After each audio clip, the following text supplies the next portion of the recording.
Hello, hello, hello, hello.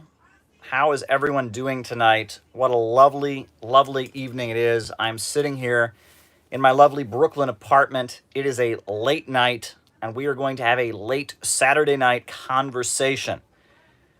So, welcome aboard.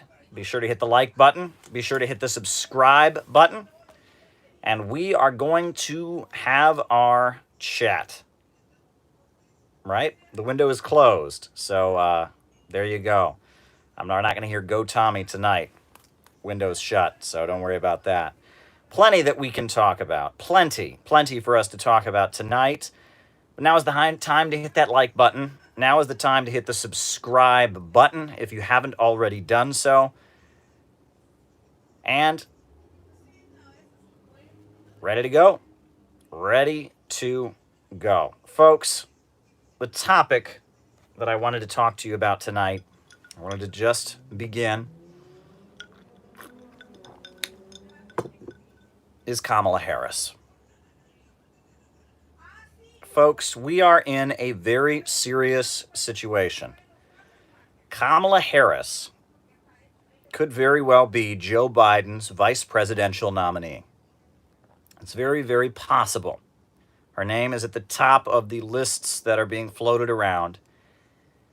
And Kamala Harris is very, very dangerous. Folks, I want you to imagine that give it 2-3 years from now, you're at a convention of the Democratic Socialists of America, or you're at a convention of the Communist Party USA, or you're at a convention of the Socialist Party, or just some leftist organization. They're having a convention. There's you and a few hundred other people in the room, and all of a sudden, the doors are kicked open, and SWAT teams pour in with guns in your face. Everyone's getting on the floor. Everyone's being arrested. Everyone's being dragged away. You end up being charged for, disrupting national unity, for promoting misinformation, right? You end up being taken away to jail. That could happen if Kamala Harris becomes president of the United States. It sounds pretty wild, doesn't it? Sounds pretty far off. Sounds like something you would never expect. But I'm telling you about the facts. Kamala Harris is deeply, deeply lacking in any sense of morality, in any sense of rule of law, in any sense of right and wrong. Kamala Harris has a personal vendetta against socialists. She has a personal vendetta against Marxism. She has a personal vendetta, writing it down, and if super chats come in, I'm just going to write them down. We'll get to them later. She has a personal vendetta against African American men, against black men. Kamala Harris is very, very dangerous. And I'm going to tell you why. Folks, Kamala Harris was born in 1964. Her mother is Shamala Goplin. Shamala Goplin is a cancer researcher in Berkeley. Her father is Donald Harris, a Marxist economist, a college professor who writes from a Marxist perspective, who is born in Jamaica. Her parents were involved in the civil rights movement, marching, protesting for civil rights. They got married. Kamala Harris was born. We don't know what happened to Kamala. We don't know what happened to little Kamala, to the child Kamala. We don't know. I mean, we know her parents divorced, and we know that she is now estranged from her Marxist father. The two of them do not speak to each other. He has denounced her. He's called her beholden to her donors. She never references him, and the two of them are not on good terms. Now, what happened to Kamala, right? Was her father physically abusive to the mother? Was her father physically abusive to her? We don't know. And Kamala faced some other hardships in her childhood, right? I mean, as she has made people very, very aware, she was one of the first dark-skinned children to be bused into an integrated school in Berkeley. And that was not a fun experience in the mid-60s, right? And she probably faced racial slurs. She talks about when she would see her father and stay with her father in Palo Alto, California, that the neighbors wouldn't let her play with the kids because she was black. She was dark-skinned. So she experienced quite a bit of hardship. We know that. Regardless of her background, we know that she's estranged from her Marxist father, who is a dark-skinned Jamaican man. She's very close to her mother. And we know very, very well that Kamala Harris went on to become a criminal prosecutor. Kamala Harris saw the American criminal justice system, mass incarceration, the highest rate of imprisonment of any country in the world, and said, I want to get involved in that. We have video of her talking about how when she was a criminal prosecutor in the state of California, in San Francisco, in Oakland, she had a policy of locking in jail the parents of children who were truant from school. If you were truant from school, she was locking them up. And there's a video of her bragging about this, and she's giggling a little bit. And she says in the video where she's giggling about locking up the parents of truant children, she says, I know that I wouldn't be anywhere if it weren't for my education. And depriving a child of their education is a crime. So I decided, and she just starts laughing. I decided that, we were going to start locking up the parents of children who weren't getting an education. And if you listen to that statement, first of all, she's being highly unprofessional. She says, I wouldn't be anywhere without my education. What does it have to do with you, Kamala? Your job as a criminal prosecutor is to enforce the law. Your job is not to take vendettas. Your job is not to enact revenge for what was done to you in your childhood. Your job is not to draw from your personal life experiences. Your job is to enforce the law. And what good does it do? What good does it do to lock up the parents of truant children? Yes, kids should be in school. When parents aren't getting their kids to school, it's a problem.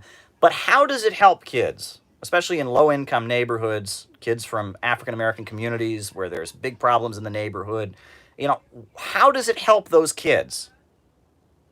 How does it help them to have their parents go to jail? It doesn't help them at all. But you see, she doesn't care about helping those kids. She doesn't care about helping those kids. It's about getting revenge on those parents. You see this later. There's another clip of Kamala Harris speaking. And she talks about how, people chant at protests, build more schools, less jails. And she starts making fun of protesters, people who march against the prison industrial complex, people who march against mass incarceration. She starts making fun of them. And she has this look of contempt on her face. Build more schools, less jails. Build more schools, less jails. And she's making fun of them. She hates protesters. She hates the movement against mass incarceration. She hates people who oppose the prison industrial complex. Why? Why do you think that is? Because her father is one of those people. Her father is a Marxist. Her father is one of those people. We don't know what happened, but she identifies protesters, people that oppose the prison industrial complex, with her father. And she speaks with utter contempt for protesters. Another great example. Kamala Harris, great example here, classic. Kevin Cooper was on death row. An African-American man, like her father, on death row, awaiting execution. And they made the decision.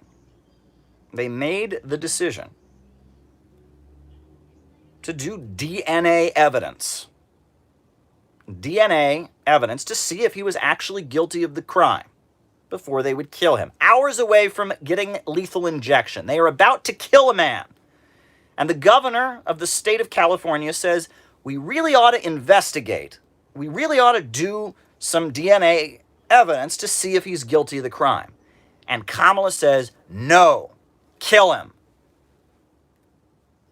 And she fights like hell to stop DNA evidence from being utilized, stop forensics tests. She wants Kevin Cooper to die.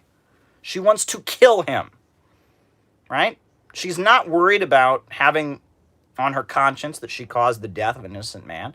She's worried that she won't be able to take someone's life. She's thrilled about the idea that she can take someone's life. She can kill someone. She's excited by it. She wants someone to die. She's salivating at the idea that she can kill Kevin Cooper. Well, that forensic evidence comes forward. Many people believe that forensic evidence shows Kevin Cooper was innocent. He didn't get the death penalty. This is disgusting. Kamala Harris must be stopped. Camera Dan. Oh, you haven't heard the half of it. You haven't heard the half of it. Kevin Cooper's still in prison, but she was very close to killing him. And worked hard. She did not want any forensic evidence to be there. That's an unhealthy and dangerous person. Another thing. Over 1,500 people had their lives destroyed by Kamala Harris because they smoked marijuana. Now, I don't smoke marijuana, but, I don't think people's lives should be destroyed. If people want to use marijuana, that's their business. It's a personal choice. But 1,500 people, that is not a small number of people. 1,500 people. 1,500 people's lives were destroyed. They got criminal records because Kamala Harris made the decision to prosecute them for lighting up a joint. However, at the same time that she was joking about how she made sure people got, at the same time that she was prosecuting people, Kamala Harris herself smoked marijuana. She laughs about it. She finds this to be humorous. She thinks it's funny that something that she destroyed people's lives, had criminal records attached to people's names. People spent time in prison. Low-income people, mostly African-American folks, low-income people, she put them in jail for something that she herself did regularly. She smoked marijuana and she laughs about it. And she destroyed the lives of 1,500 people for doing it. This is a woman without any moral compass, without any sense of fairness. And this is a very dangerous person. It gets worse than that. Right? During the wildfires in California a few years back. Right? There were these wildfires happening in California. Well, the governor of California started letting people out of jail. Kamala Harris tried to keep people in jail, tried to keep people that were nonviolent criminals, people who smoked marijuana just like she does, nonviolent offenders in jail. She tried to keep nonviolent offenders in jail. Why? Because she said the state needed their labor to put out fires. That was the argument made by her office. No.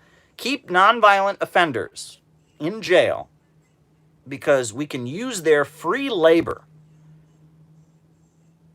We can use their free labor to put out fires, right? Instead of having, firefighters with union protections and workplace safety. Oh, no. We can use the labor of these people that are nonviolent offenders to put out fires, so let's keep them in jail.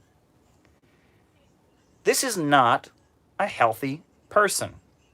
This is simply not a healthy person. Kamala Harris is unwell. She's an unhealthy person, right? And if you want to understand how unhealthy Kamala Harris is, you just need to understand a catchphrase of her presidential campaign. That little girl was me. Right? Joe Biden, she's calling out Joe Biden. She's calling Joe Biden racist, which plenty of argument to be made there. I'm not defending Joe Biden. And she's calling out Joe Biden, and she shouts, that little girl was me. And immediately, her campaign website starts selling pictures. Not pictures, T-shirts. Starts selling T-shirts of 10-year-old Kamala Harris. 10-year-old Kamala Harris, you know, that little girl was me. Pictures of her 10-year-old self. Folks, something happened to little Kamala. We don't know what happened, and it was awful, whatever it was. It was a traumatizing, horrendous thing. Was she abused? Did her father, maybe cheat on her mother and have an affair and destroy their family home? Was the father beating up the mother? We don't know, right? I've never met Donald Harris. I don't know if he's a good guy. I'm just telling you that something happened. She hates her Marxist father with a passion. And that hate has translated into a desire to destroy, a desire to destroy people's lives, primarily the lives of African-American men, dark-skinned men like her father. It is translated into a desire to destroy and tear people down and harm people. It's pathological. This woman has a pathological desire to harm people, right? She, of all the jobs she could have chosen, right? Great education, went to very good schools, high-achieving student. She could have been a doctor. She could have been, she could have been a lawyer who defends people. She could have been a corporate lawyer. Oh no, she wanted desperately to get herself in a position where she could destroy people's lives, put people in jail, and in some cases, get people killed. Not a healthy person. Writing it down. Not a healthy person. Now, folks, just her not being healthy in and of itself isn't particularly dangerous, right? I mean, unhealthy people exist. You don't want crazy people to be running the government. You don't want people with sociopathic and cruel tendencies to be running the government. She's not a sociopath. I'll talk to you about that later. But there's something more sinister about this. Folks, I've talked about the wrecking crew, and that Kamala Harris fits a certain psychological profile, right? We know that the presidents of recent history, right, they tend to have similar biographies, right? That Trump, for example, right?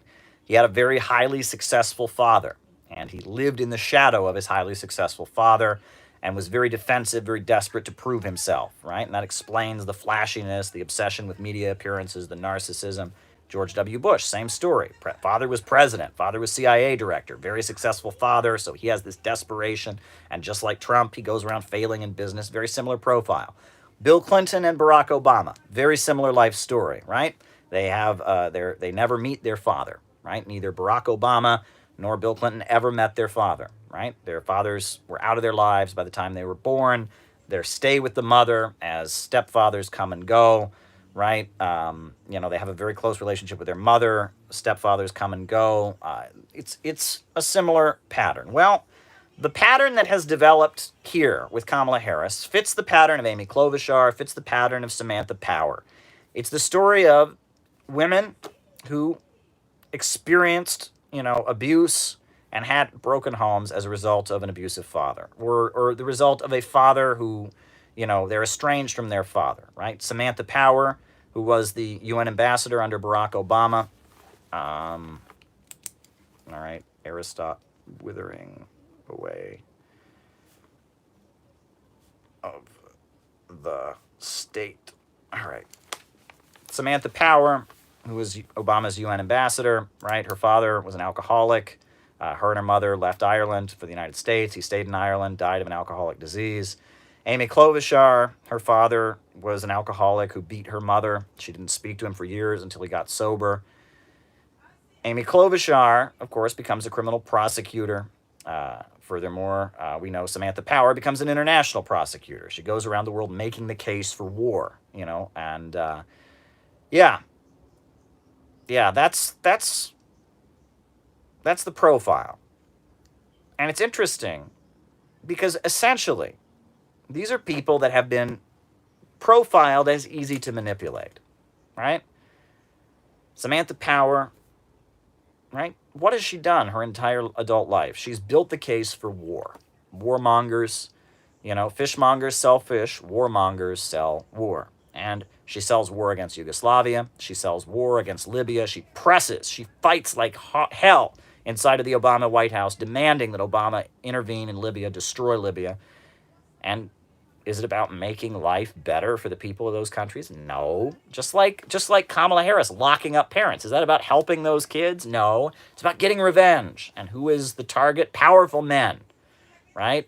Gaddafi, Milosevic, powerful men. They hate powerful men. Men they deem to be populists, right? And it's about destruction, unleashing that rage and that pent-up rage and destruction against powerful men. That's what's going on here. It's a psychological profile rooted in trauma. Rooted in trauma. Amy Klobuchar, as she's locking up people in Minnesota and jailing people. Is it about helping people? Is it about keeping people safe? No, it's about punishing men like her father. Punishing powerful men. It's unhealthy. It's pathological, right? Destabilizing the Middle East. All right. But here's the thing. Here is the thing. Powerful forces have found these people and found their trauma and their history and found it useful.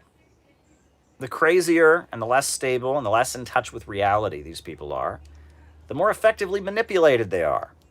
Right? If they want to get Samantha Power to be fired up and wanting to press Obama to invade Libya, they know exactly what to tell her. They know exactly the horror stories about Gaddafi. They can tell her, they can show her photographs. They know exactly how to push her buttons and get her to channel her traumatic rage to the destruction of Libya. The same story with Kamala Harris, right? They know exactly what buttons to push. They know exactly what buttons to push to channel her rage and her anger and get her to support the destruction of any country, right? She hates Marxists. She hates powerful men. She hates communists and socialists and left-wing activists. She hates them. So they just have to show her a picture. Look at President Xi. He's big and mean. Here's somebody he allegedly put in jail. And here's a picture of him with Marx books. Doesn't this make you mad, Kamala? She'll say, yes, all right, here's the nuclear button. Go right ahead. They know how to manipulate her. Folks, manipulating people that have trauma, it is manipulating people's PTSD. Manipulating people's PTSD is something that has been studied effectively. I mean, it is sadly, it is something that our intelligence agencies have figured out, right? And it's a way to control somebody. Folks, many people are critical of the Church of Scientology. And I'll tell you, if you watch these videos that have been leaked about the Church of Scientology, the way the psychology of the Church of Scientology works, the way their auditing works, is about manipulating trauma, right? Look up Scientology auditing. What they do is they get somebody in a room. And they have them recall a traumatic experience. And it's their auditing, and they're holding the thing. And they're trying to relive and recall their traumatic experience. And they have them tell the story over and over again. And they have them repeat the story. And they induce pain. They get the person into a state of crying and pain. And they just get the person to relive the traumatic experience as much as possible until they just become overwhelmed and their brain starts to produce endorphins and they start to calm down. And then they say clear. And the idea, or cancel or something like that. And the idea is they tell the people that they're then healing from their traumas. That's how it works. That's what they do. But the thing is, they're not really healing. In fact, you're making the pain of that memory more and more intense. They're making it more and more intense. They're intensifying the pain. That's what they're doing. They are making it worse. They're making it worse for the people. That's what they're doing. They are making it worse.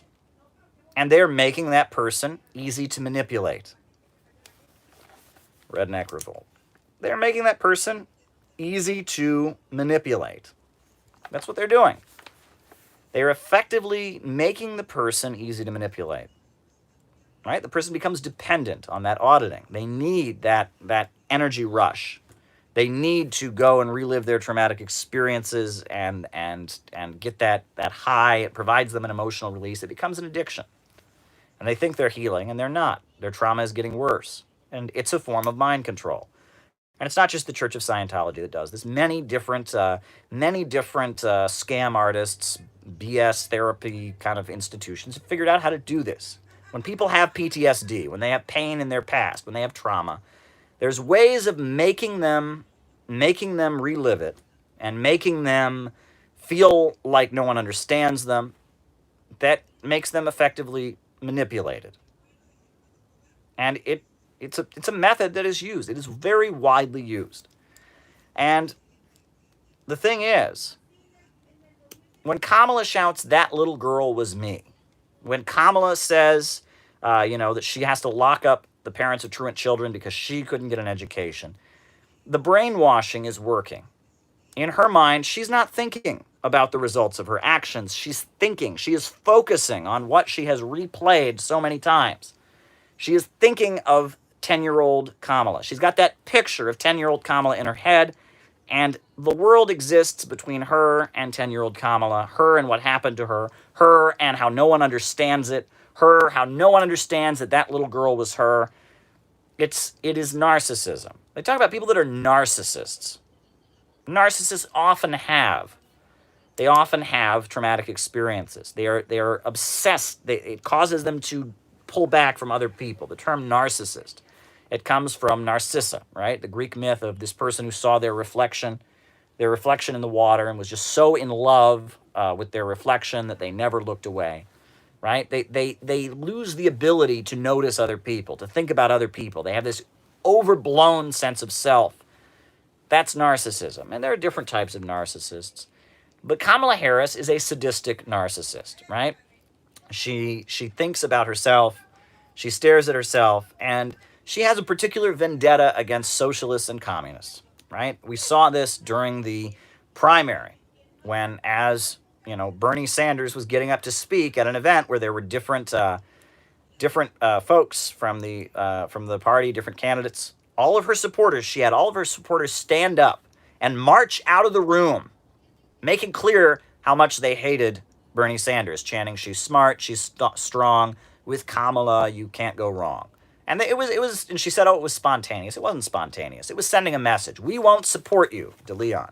She was sending the message that we will not support you if you are the nominee. That's what she was doing. She was sending the message, "We won't support you if you were the Democratic nominee." She was making that clear.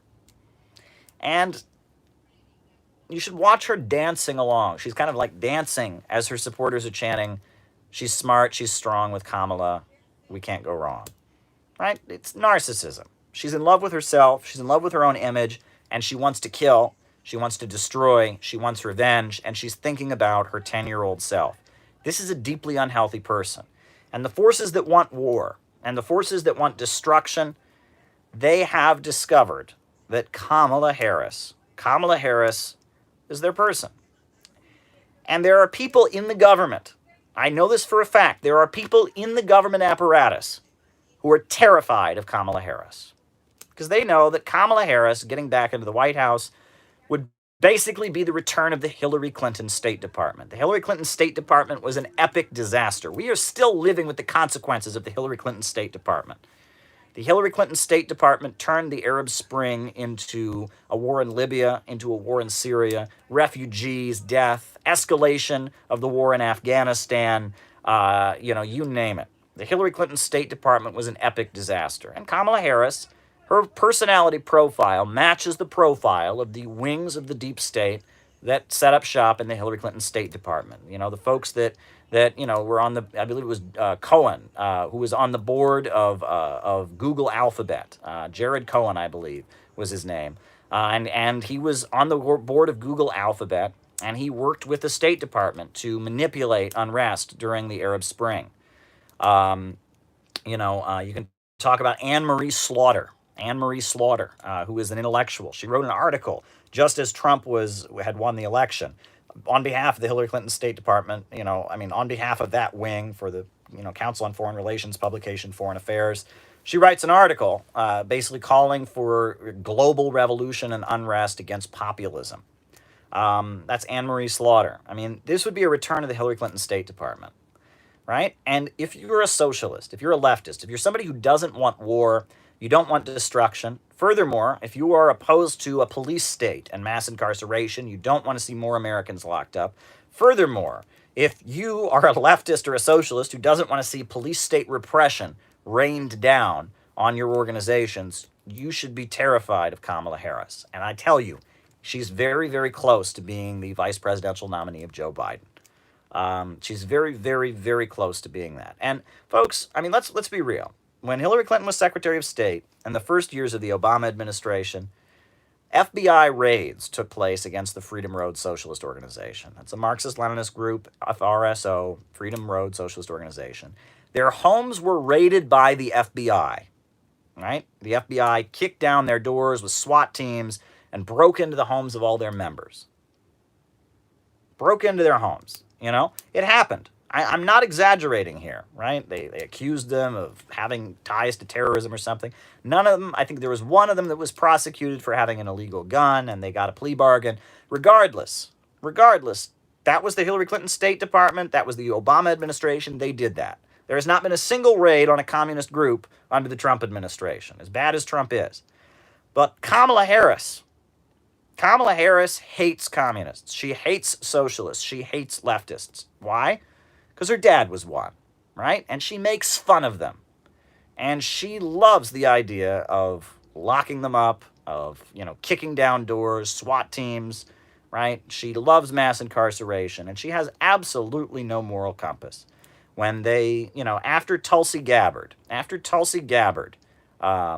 exposed Kamala Harris's record. You've seen the clip, right? Tulsi Gabbard gets up at the debate and exposes her record. After the debate, they try to give Kamala Harris, favored by the U.S. establishment, an opportunity to, respond to it. And how does she respond to it? What does she say? She says, well, Tulsi Gabbard likes Assad. That doesn't make any sense, right? Bashar Assad didn't cause Kamala Harris to lock up people for smoking marijuana. Bashar Assad, he didn't cause her to try and keep Kevin Cooper on death row. It doesn't make any sense, but it makes sense to her. Right? It makes sense to her because everything she did was out of this desire to destroy powerful men. She doesn't see Syria as a country full of people who don't want to die at the hands of terrorists. In her mind, Syria is one bad guy named Assad, and she's delighted to see chaos and destruction leading to bringing down this bad guy, right? She'd like to, and that's the same way Samantha Power sees it. That's how Amy Klobuchar sees it. It's dangerous stuff, folks. And Tulsi Gabbard, I know for a fact that there are people in the government who know how dangerous Kamala Harris is. Tulsi Gabbard represented those people, right? Tulsi Gabbard, active duty, U.S. military, not a leftist, not a socialist, but somebody who realizes that the war on terror the United States is waging is not fighting terrorists, it's strengthening terrorists. That the regime change operations in Libya and in Syria and in Afghanistan and in Iraq helped terrorists. And many people within the government apparatus realize this, that Al-Qaeda is getting stronger, that ISIS-type forces have gotten stronger as a result of U.S. foreign policy. Many people in the government realize this, and they know very well. There's a reason that Kamala Harris went after there's a reason that Tulsi Gabbard went after Kamala Harris. There were many pro-regime change Democrats on that stage. Tulsi Gabbard took aim at Kamala Harris because they know that Kamala Harris represents that wrecking crew. That crew that wants to tear apart Middle Eastern countries, strengthen Al-Qaeda, strengthen terrorism, destabilize the world. And they know that she has the psychological profile that they have picked out to make it happen. She has the psychological profile, the trauma in the past, the lack of remorse for her actions, the obsession with memories of her childhood. That little girl was me. She's dangerous. They know how dangerous she is. And when you saw Tulsi Gabbard take aim at Kamala Harris, that was because there are people in the government, the people that oversee these wars and go, what's the point here? They realized who they were taking aim at. They realized what was going on there. I mean, this is the situation. And we know for a fact Kamala Harris is very, very close to being nominated as Joe Biden's nominee. And we also know for a fact that Joe Biden, how do you say it politely? Joe Biden ain't firing on all cylinders. The elevator doesn't go quite up to the top floor. If you watch some clips of him, the latest clip of Joe Biden, You ain't black if you don't vote for Joe Biden. Yeah, poor kids are just as smart as white kids. Corn pop, fought corn pop in, yeah, there's a very good chance that Joe Biden, if he gets elected, might not last, the whole 4 years. So who would then become president when Joe Biden steps down because he has dementia? The vice.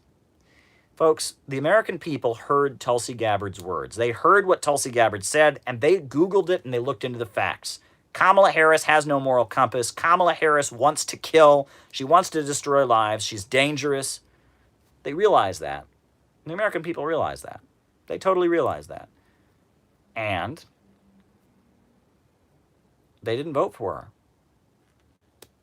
They didn't vote for her because they realized that. The American people saw what she was about, and they didn't vote for her. So there's only really one way they can sneak Kamala Harris back into the White House. Only one way.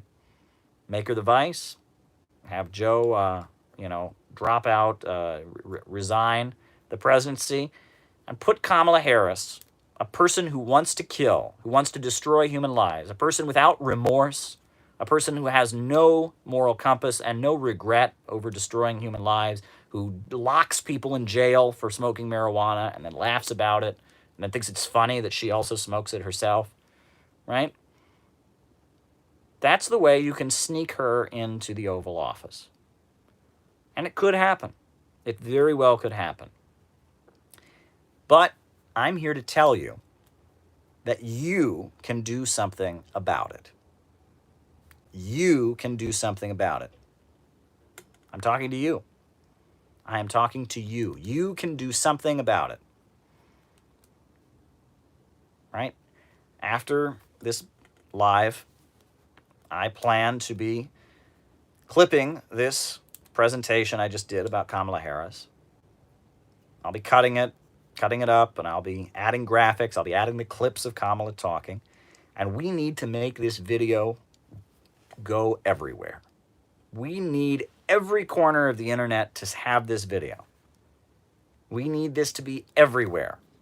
Everywhere. People need to see this video and learn the truth about Kamala Harris, learn how dangerous she is, learn how dangerous she is to socialists and leftists, learn how dangerous she is to the black community. We need this video clip everywhere. Everywhere. Everywhere. And hopefully, the Biden people will say, you know what? We still want all those lefties, to vote for us. You know what? We really don't want to end up discussing this at the debates, and they'll pick somebody else. Let's hope. Let's hope they'll come to their senses. We can make a difference here.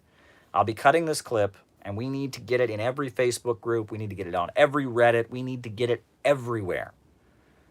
Opinion on China. All right. We need to get the news, the word about Kamala Harris everywhere so that we don't suffer from the results of a very, very dangerous and unstable person in the White House, right? Because it very well could happen. It very, very well could happen. We need to stop this. If you're a socialist, if you're a Marxist, it is your duty. You have to stop Kamala Harris, right? We know Joe Biden is problematic enough. Joe Biden is big into internet censorship. Joe Biden was also a big proponent of mass incarceration and a rising police state. Joe Biden supported the bombing and destruction of Libya.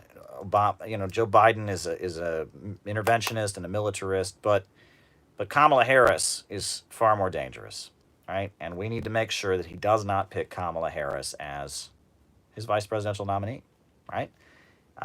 If you're a Marxist, if you're a leftist, if you're a socialist, this is your time. You can stop this from happening. I think we can have an impact. I think all of us, we could have an impact, right? We could make clear that we are opposed to Kamala Harris. We know the facts about what she's about. We can stop it from happening. right? She's dangerous enough in the U.S. Senate. She did so much damage when she was in California. We can keep it from happening. I really believe we can, right? We are a community here. There's many people who say, Caleb, it's all talk. You just get on there on YouTube and you talk and you talk and you have your classes and you talk. Well, here's an instance. They say, what do you actually do? Here's an instance where you can do something. Let's let the word, the truth about Kamala Harris go viral. Let's spread the word. And if we do that, we could possibly save a disaster. We could hold off a disaster from happening. That's my opinion.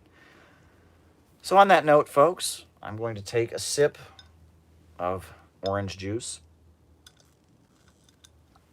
How bad is Klobuchar in power by comparison? Klobuchar is pretty bad also. I mean, it's the same profile, but we haven't seen the level of destructiveness from Klobuchar. We haven't seen her try to kill people. We haven't seen Klobuchar laughing about it maniacally. Klobuchar is very problematic. She was a prosecutor, same profile, but, it's not as pronounced.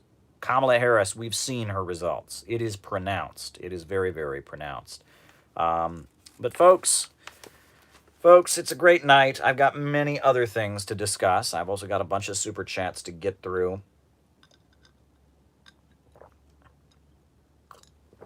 So, because that is the case, why don't we do our roll call, that thing we do where you give your name, Brezhnev, writing it down. You give your name and location, and I call you out as I see you.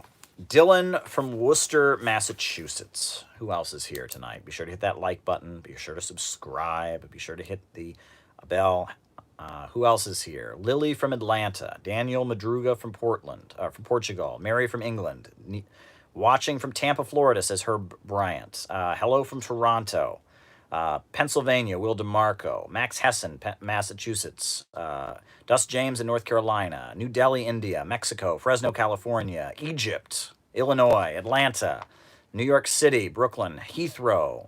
Jacksonville, Florida. Hi from Mississippi. Hi from Texas. Netherlands. Marco. St. George, Utah. Sin City, Nevada. Michael in Ithaca, New York. Ohio. Kevin Q. David Fox from Bendigo, Australia. Steve and Merle in California.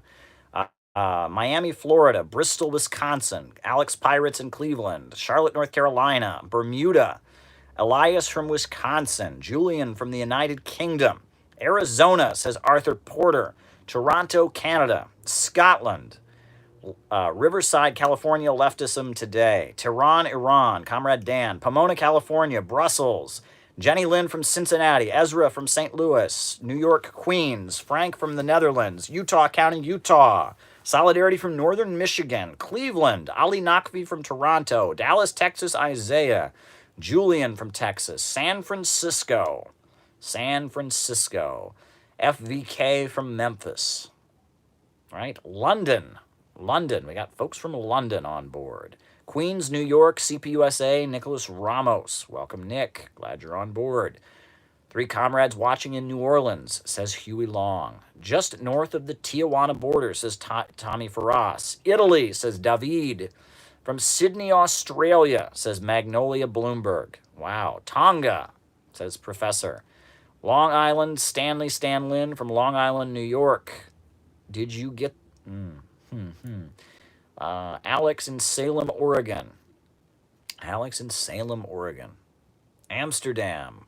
Greetings from Joanne in Amsterdam. I've been traveling these islands, says the professor. Gong, Australia. Javier, Argentina. Brisbane, Australia. Simon Wood, good friend of the show. Gina from Wisconsin. Turlock, California, says Parker Cushing. Turlock, California. Wow. Who else? Argentina, Fernandez. Shanghai, China, Aaron Huang. Welcome. Quite a crowd watching tonight. Quite a crowd. Folks. Thaddeus in Memphis. Kevin in Argentina. Jacob Fable in Michigan, Lansing, Michigan. Camden, New Jersey. Wow. Wow, what an audience we've got tonight. What an audience. What an audience. Now, if you haven't already done it, please make this your Facebook status. Please share. Please tweet this out. Someone from Romania is watching. Please hit the subscribe button. Ken from Connecticut, Simon from Canada. Be sure to hit the subscribe button. Be sure to hit the notifications bell, right? Remember that sometimes people are unsubscribed if they don't watch a live or every so often. So be sure to hit that bell. And plenty to talk about, right? As soon as this is over, I'll be taking that clip and I'll be downloading it, and I will be editing it, and we will make this video about Kamala Harris, and we are going to try and stop a nightmare from happening, right? Kamala Harris is a very, very dangerous woman, and we are going to try and stop a nightmare from unfolding, right? And we are going to stop the war and police state that she will inevitably bring in. She's dangerous, and if you're a socialist, if you're a Marxist, she's very, very dangerous to you. Very, very dangerous to you. Okay. Great crowd here tonight. I have some topics to talk about, but while we are at it, we might as well. You're unable to purchase the book here in India. It should be available. I don't know why it's not available in India. That's interesting. I'll have to look into that. My book distributor does worldwide, but I will find out. That book should be available in India. If not, who knows? Maybe I can ship you one. Maybe if you want to, whatever. Maybe we can figure that out. Send me a message. Send me a Twitter message. We'll talk about shipping you one.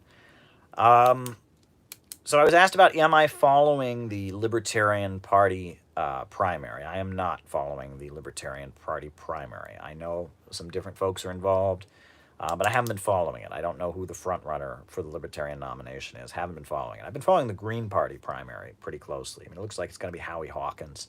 There was some talk of Jesse Ventura, but it's looking like Howie Hawkins. But yeah, I haven't been following the Libertarian. All right, the Vaush debate. Yeah, Tuesday, 5 p.m. Eastern Standard Time. It's happening. Yeah, I'm debating Vaush. We'll see how it goes. I expect him to be nasty. I expect him to be rude. We have a moderator, so hopefully he won't talk over me the entire time, and I'll actually be able to get a point in. But we'll just have to see. We will just have to see. That's all we can do. Who knows? Who knows how it'll go? I'm going to do the best I can, and, I've got my strategy planned out. I'm not going to tell you what that is, because Vaush might be watching right now. Just kidding. Yeah, I know what I'm going to do, and we'll see. We'll just see how it goes, and it'll be fun. It'll be amusing. I enjoy debates. So yeah, I don't want to say too much more about it. I'm tempted. I have a lot of things on my mind about it, but I'm not going to say them because that wouldn't help me. So be there for me. Cheer for the debate. Share it. Promote it. Right? And Vaush will get what's coming to him. Alrighty. The withering away of the state. Right? I was asked about the withering away of the state. This is a concept in Marxism, right? That the, Karl Marx, he referred to the lower stage of communism and the higher stage of communism. Now, Lenin referred to the lower stage of communism as socialism, and that's generally how it's referred to, right? But, we live under capitalism now. Capitalism is a system where the banks, factories, and industries are run for profit. We have an economy centered around profits in command. And socialism, or the lower stage of communism, the first stage of communism, is when the banks, factories, and industries are under public control. When they're seized, when they are made into public property, when they are organized to serve public good, production upon a predetermined plan, as Frederick Engels put it, right? That's the first stage. And the higher stage of communism is after so much material abundance has existed, and so much is being produced, the means of production are operating so efficiently that all scarcity vanishes. There's just vast, vast abundance, number one. And because of that vast abundance, the need for a state vanishes. It withers away. Right? The idea is people will just start to take what they need and do what they feel like doing, and there won't be scarcity. And so the need for political repression, the need for all the things that come with scarcity, like a state, like prisons and all that, goes away. Well, thank you for appreciating me, Arthur. I appreciate it as well. I'm having a great time here tonight. Um, Thanks for the shout out.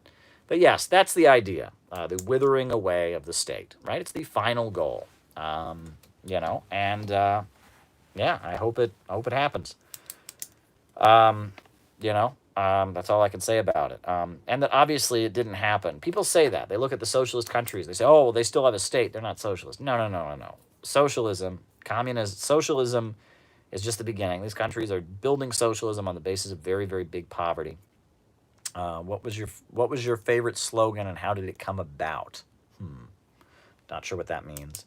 But yeah, I mean, the idea is that eventually we get to a stateless, classless world after socialism has developed the state of productive forces and material abundance so much that there's not really a need for any coercion anymore.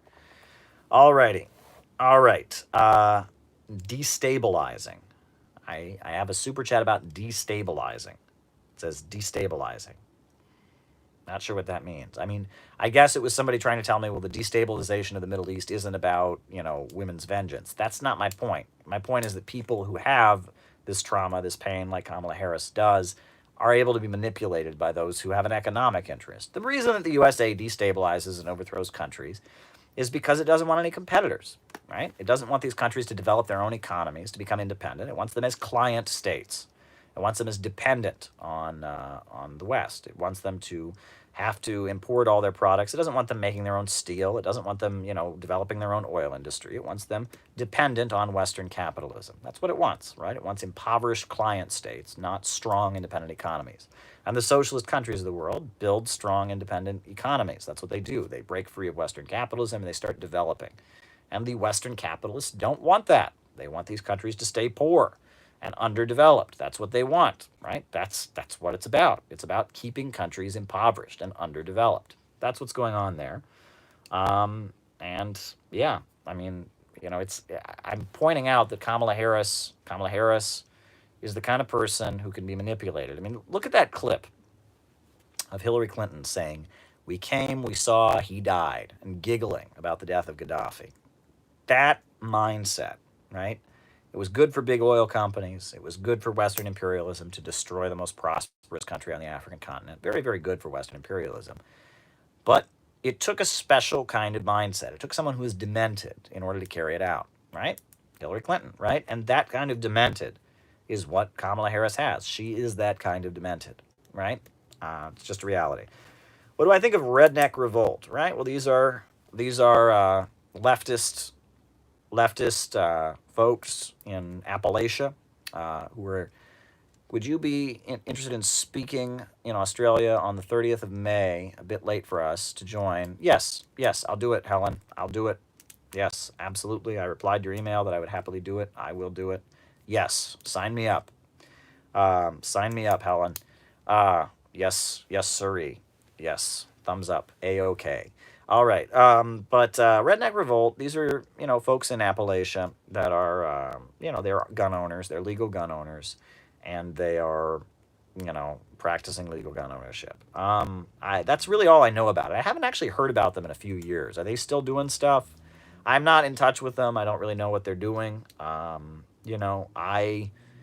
I urge people, if you're doing anything, I mean, if you legally own a gun, that's your business. I would encourage people, I'm just kind of urging people to stay away, personally, to stay away from, my advice to any individual would be stay away from any armed group. Stay away from any group that has guns. Stay away from any group that's amassing weapons, because that could lead to a bad place. That's my advice to you.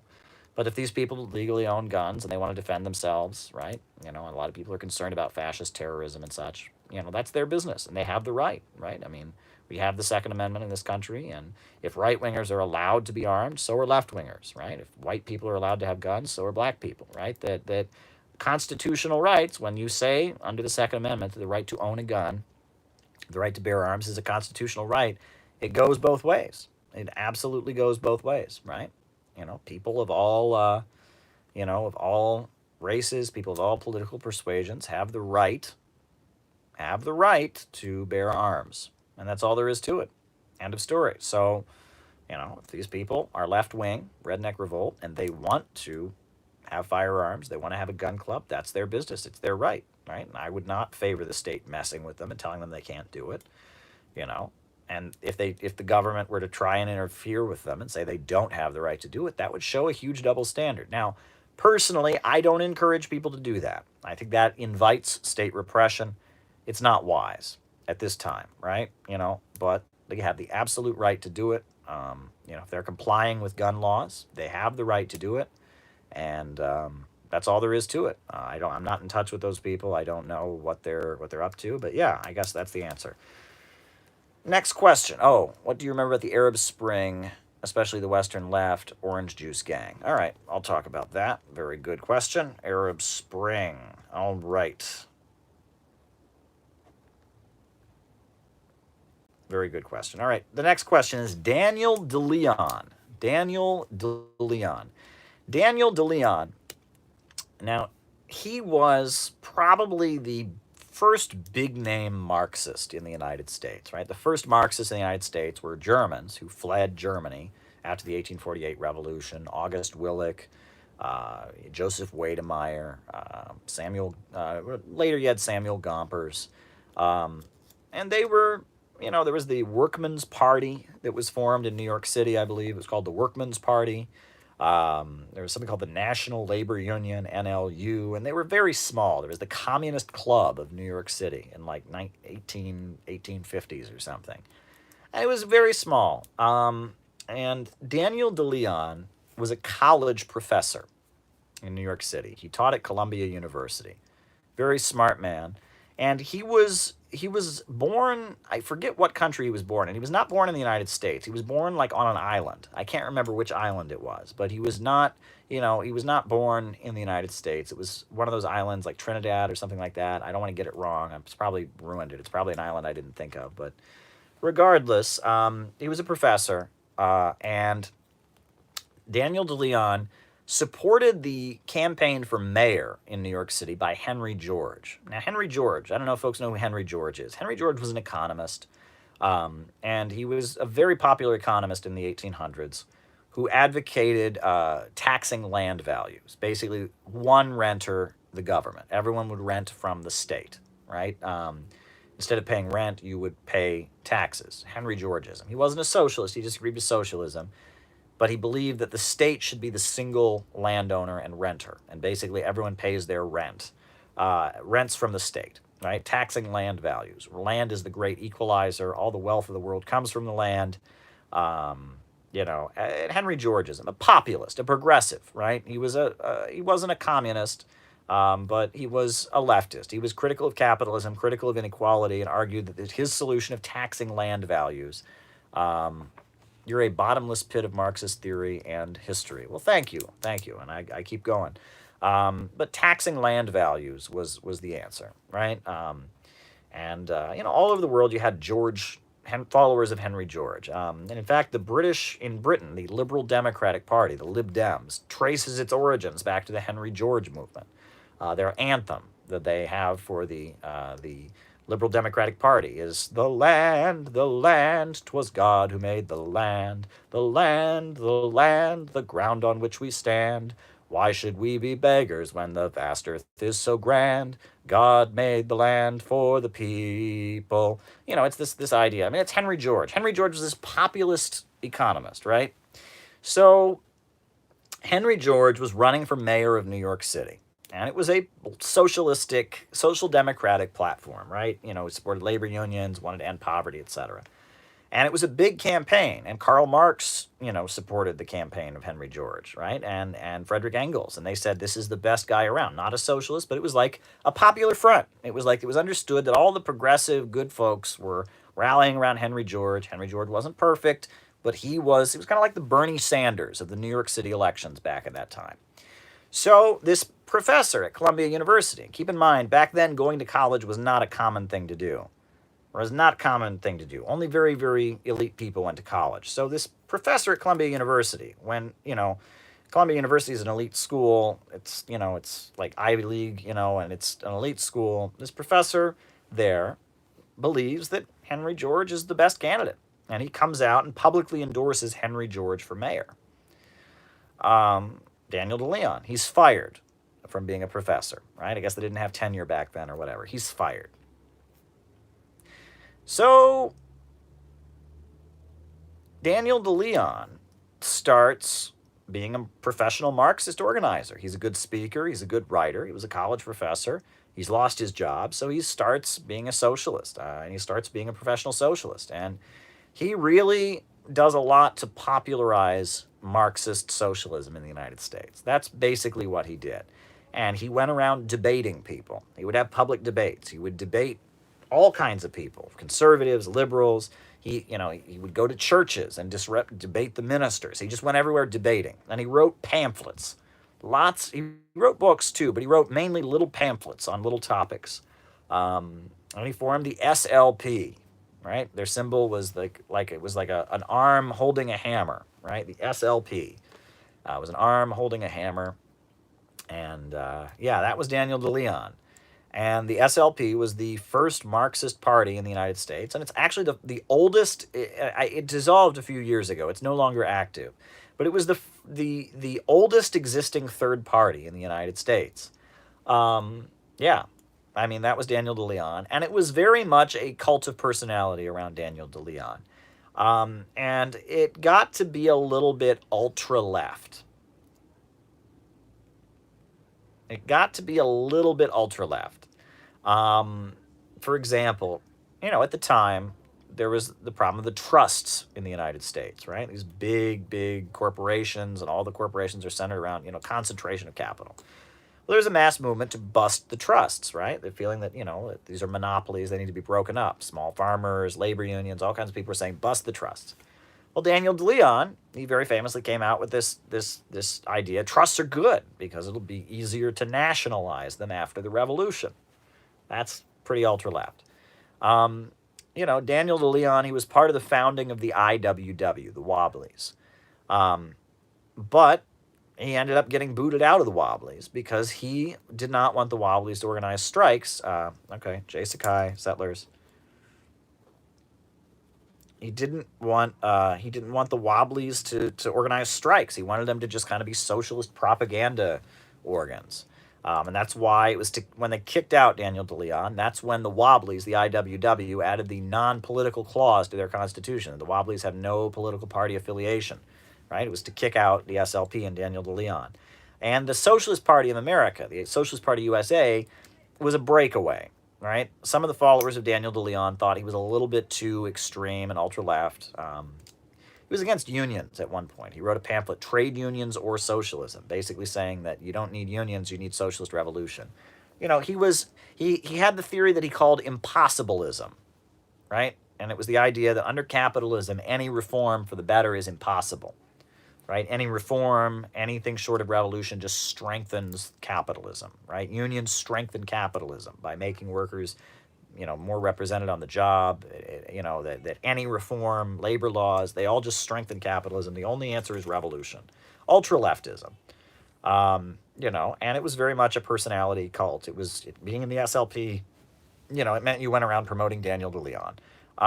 He was a good speaker and a very good agitator, very good writer.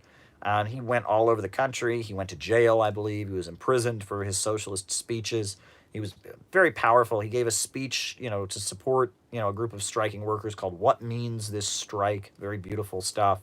It was very widely loved. And one of the things his followers would do is they were soapboxers. They would get a soapbox and they would stand on a corner in a busy street and just start yelling socialism really, really loudly. And they were ultra-left, they were impossibilists, but, they made their contribution. The Socialist Party of America, Eugene Debs was originally a follower of Daniel DeLeon. Eugene Debs was a railroad union organizer, went to prison. In prison, he read Marxist writings and stuff and became a Marxist. Came out of jail, was hanging out with Daniel DeLeon a little bit, but realized Daniel DeLeon, who was against unions because they weren't revolutionary enough, and Daniel DeLeon wasn't where he wanted to go, so he formed this Social Democratic Party and eventually the Socialist Party of America. Daniel DeLeon, people call him the father of American Marxism. In some ways, you could call him that, right? What's amusing is after the Russian Revolution, Daniel DeLeon died. 1914, I believe. But after the Russian Revolution, his followers went to Russia and wanted to be supporters of the Bolsheviks. But then when the Bolsheviks didn't agree with them about unions, and the Bolsheviks came out with left-wing communism, they cut ties. And I actually remember, it's funny, the website of the SLP is still up. They're no longer in existence. But when I was active in Cleveland in like 2006, 2007, there were 2 or 3 guys who were in the SLP who would come to all the anti-war rallies. And they were working class guys. One of them was a transit worker who worked on the Cleveland public transportation system, the RTA and rapid transit system. And I think another guy was a steel worker, and they were in the SLP. And this older guy who was in the SLP, I remember, he would come to there was a group called the Northeast Ohio Anti-War Coalition, NOAC. And they would have public events where they would have speeches about the Iraq War.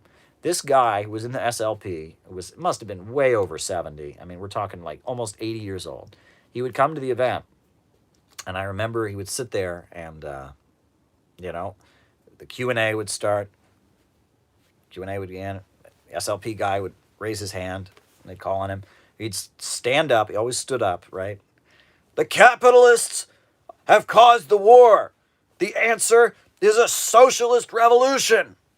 And then he would stop, and then he would sit down. And so they would continue to ask questions. Different people would ask questions about the Iraq War and all that. Then, he would raise his hand again. They'd call him again. The capitalists have caused the war, and the answer is a socialist revolution. And then he would sit down. And every time, every event I ever went to, every single event I ever went to, this guy, and he would say it loudly, and hey, I give him credit for it. I do. I mean, he really believed it. He was a diehard socialist. He was a little bit of a broken record because I never heard him, never heard him say anything else. The capitalists have caused the war. The answer is a socialist revolution. Very good. I don't disagree with you, sir. But yeah, I mean, he was a nice guy, and he would give you whatever, they had a lot of like little sheets of paper from the SLP and little booklets and pamphlets. They had The People, right? And actually People magazine, right? It's The People Weekly, not The Weekly People, because The Weekly People was copyrighted by Daniel DeLeon. Yeah, I mean, what else? The SLP. I mean, they're around. They had The People, The Weekly People, and they were really into Marx. They were Marxist DeLeonists. They rejected Leninism, and thank you for the super chat, by the way. Always appreciate it. Yeah, that was the SLP. Impossibilism, right? The idea that no reform is possible. Reforms only strengthen capitalism, so you need a revolution under all circumstances. They were NRA members. I remember they would talk about that many members of the SLP are members of the NRA because we don't believe in gun control. They were ultra-lefts, but they were socialist agitators, right? They didn't do left adventurous violence or anything like that, but they were socialist agitators. They were soapboxers.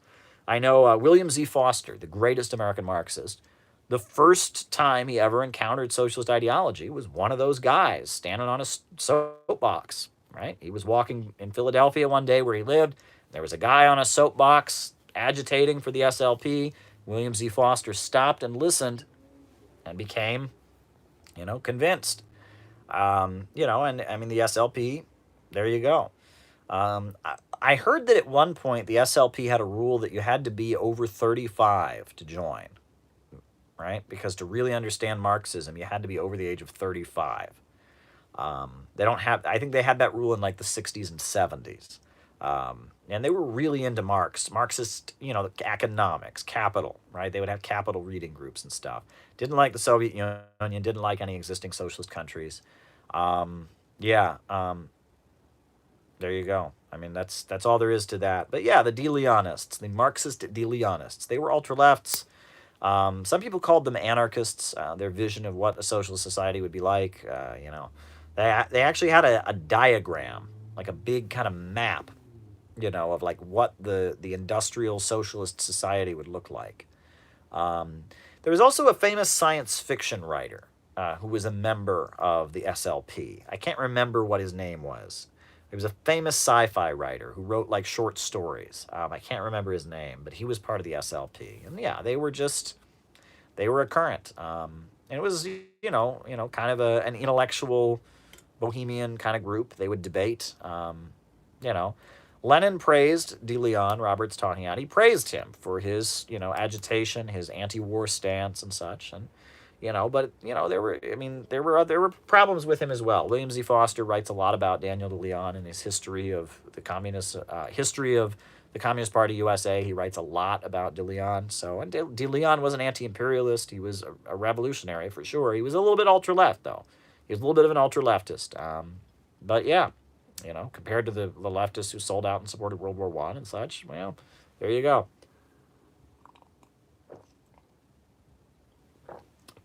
Yeah. So there you go. That answers the question. All right. Opinion about China planned economy. Well, here's the thing. The Chinese economy at this point, it's planned, I would say. It's not a state-run economy, right? It's not completely state-run, right? It's not Soviet style, planned, but it's planned. They have 5-year economic plans. They have banking and lending of money is in the hands of the state. The state, state-owned industries are a very big percentage of the economy. And private companies at any point, the Chinese Communist Party could just show up and tell them how it is. It's not, Soviet style. It's not, it's obviously everything's not run by the government. But yeah, it's not a free market country. It's just simply not a free market country by any means. So, I know there's been a mischaracterization. While we're on topic, could you talk about the limitations of trade union politics and the role communists play and turning them into schools of communism? Sure, David. I can talk about that. The thing is, right, I've never been a member of a labor union. I'll just be real. At one point, I was a member of a non-existent union, and I worked at an insurance company. And in order to work there, I remember, to like lower their insurance rates, I had to join, like, my dues were like $1 a year. I had to join this like stupid fake union to work at this insurance company. It was something about healthcare or something. But other than that, I've never been a member of a union, which is a regret. I've never, but unions in the United States are so weak. There's such a small percentage of the workforce in the United States. But Lenin, in his book, What Is to Be Done, he talks about the limits of trade union politics, right? That trade unions, are only capable of fighting for the day-to-day reform. And that it takes revolutionary politics, it takes Marxist ideology to push trade unions beyond basic spontaneity. Workers will, trade union bureaucrats, their interest is to increase their dues revenue, right? They want the more workers in their union. They want the workers in their union to get paid so they get more dues money. They will fight for workers on the job, but it takes real revolutionary consciousness to get beyond that, right? And that communist work within labor unions, historically, it has been kind of a struggle. The labor bureaucrats banned communists from unions many times. But then there were times where, the rise of the CIO in the United States, various communist parties of the Russian Federation. Okay. All right.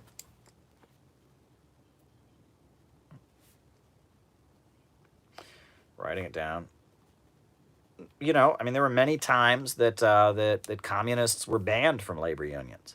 And like Samuel Gompers, he started out as a Marxist and became like the original labor faker. But communists play the role of, it's I believe it was Harry Bridges, who was the leader of the International Longshore Warehouse Union, ILWU. He told the story. He said, if it's midnight at a union hall and there are two guys who are running the mimeograph machine to make leaflets, one of them is a communist. And that communists were known as being the most dedicated and most active labor union members. And that was true not just in the 1930s, but up into the 50s and 60s. I had a teacher who was his father had been a Teamster. And he told me, he said, you're a communist. He said, my dad used to know the communists when he was a Teamster. because, at Teamster conventions and stuff, that's where communists would be. That communists, they were known. If you were in the labor movement, everybody knew that the most dedicated, hardworking people in the labor movement were communists. Harry Bridges knew that. And Harry Bridges, was he actually a member of the Communist Party or not? It's not clear, but he was very friendly to them, no doubt. He was born in Australia, as David points out. But, there have been times where communists, have found it necessary to fight against the labor bureaucracy because the labor bureaucracy is conservative and it's holding back the workers and it's holding back the militancy. It's only interested in its short-term gains, doesn't have a revolutionary outlook, doesn't have the bravery to confront the bosses. There's an ideological problem there. I've talked about this before, but yeah, spontaneity,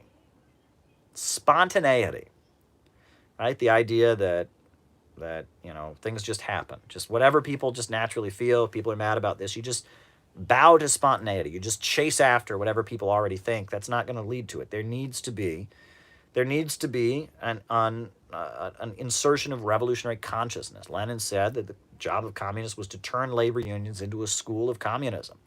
If you read What Is to Be Done, the very famous pamphlet by Lenin, he talks about trade union consciousness and the weakness of it, right? What Is to Be Done, that very important pamphlet.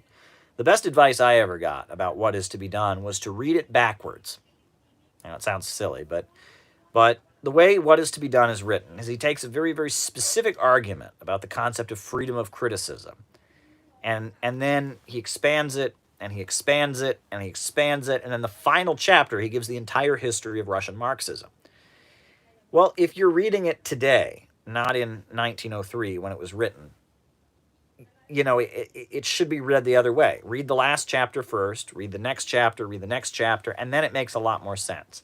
What Is to Be Done is a very, very good pamphlet. Lenin talks about trade union consciousness. Lenin talks about left adventurous terrorism and why Marxists reject it.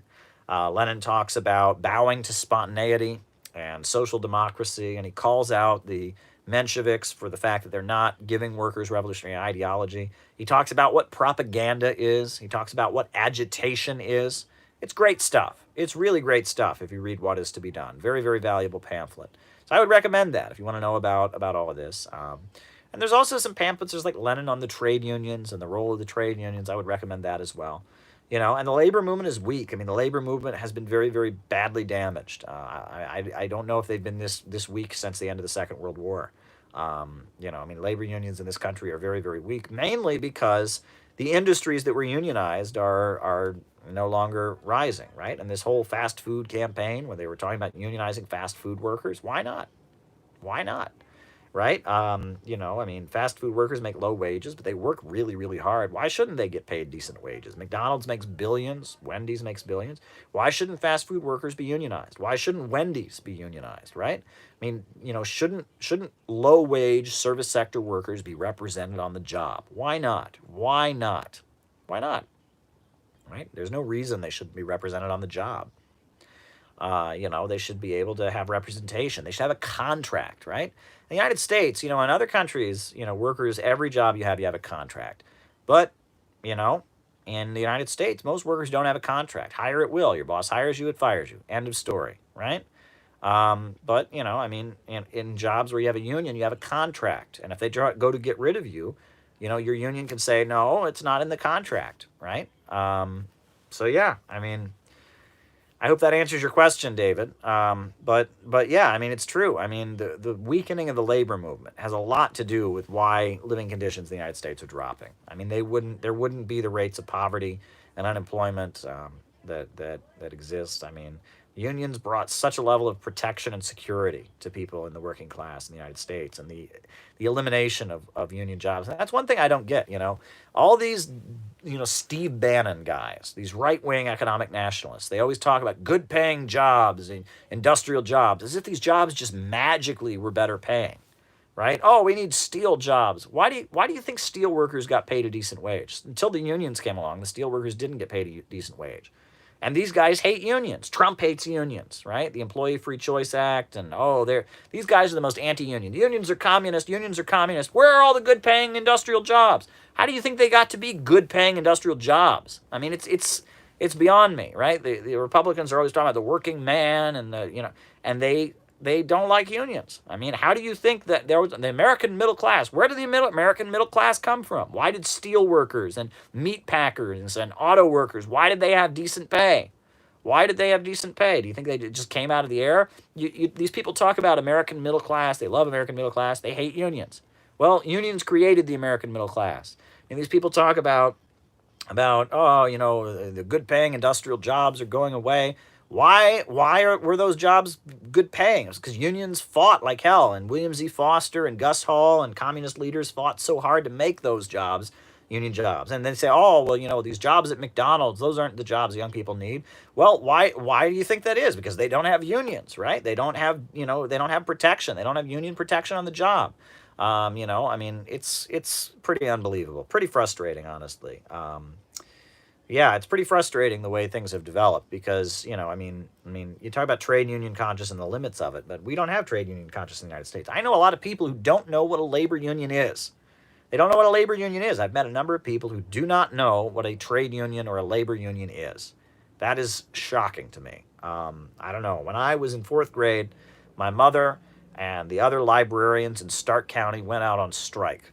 And they went out on strike because the library was not providing adequate security, right? The branch that my mother worked at, everything was fine. But in the more central branches in Stark County, Ohio, libraries attract, they're open all day, public libraries, and they attract some strange people. And they wanted security guards, and the city would not provide security guards to librarians. So they were public employees, part of the Service Employees International Union, the SEIU, and they went on strike. And I was a fourth grader, and I walked the picket lines with my mom, and it was a life-changing experience. I'm glad I did it. It was my introduction to class consciousness. And every night, my mother would come home and give us news about the strike, what was going on, and updates, right? My mother went to union meetings. I went to union events with my mother, and they sang the old union hymns, There is power in a band of working folks when they stand, I mean,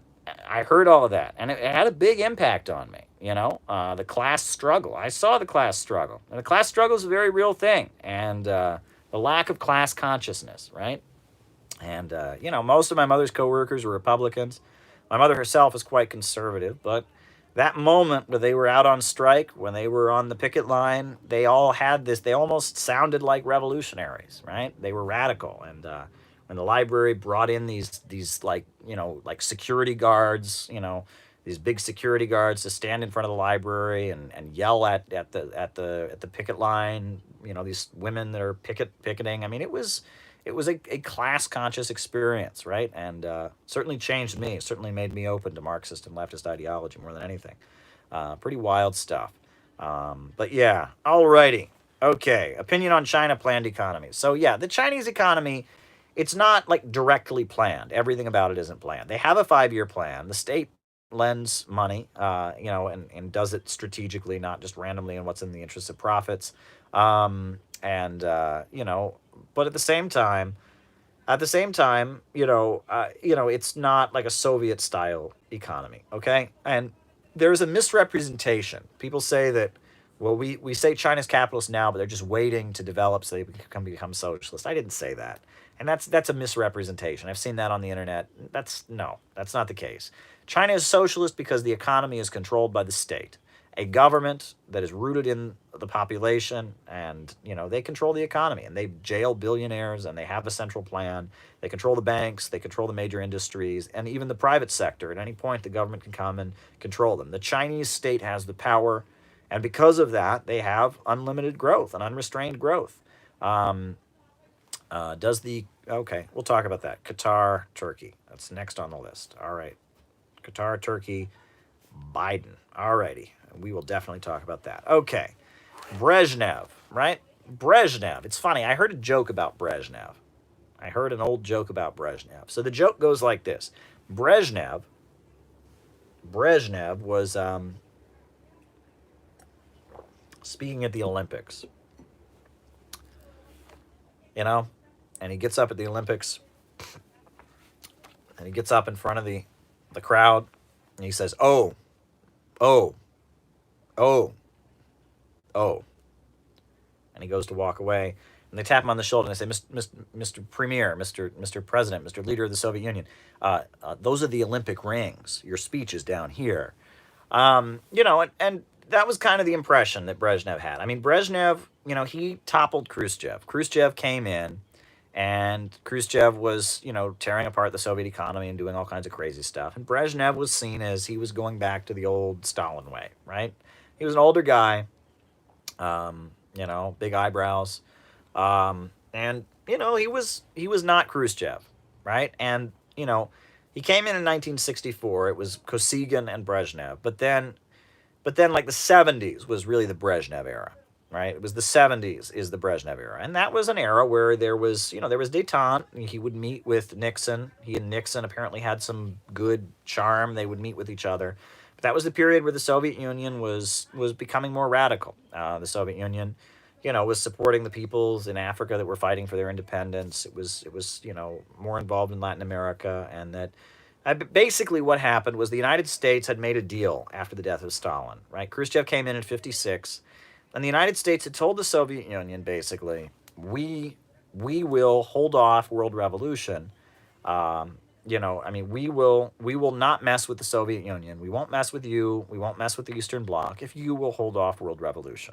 If you will tell all your allies around the world not to have revolution, we won't mess with you. We'll have détente, and we'll have peaceful competition, right?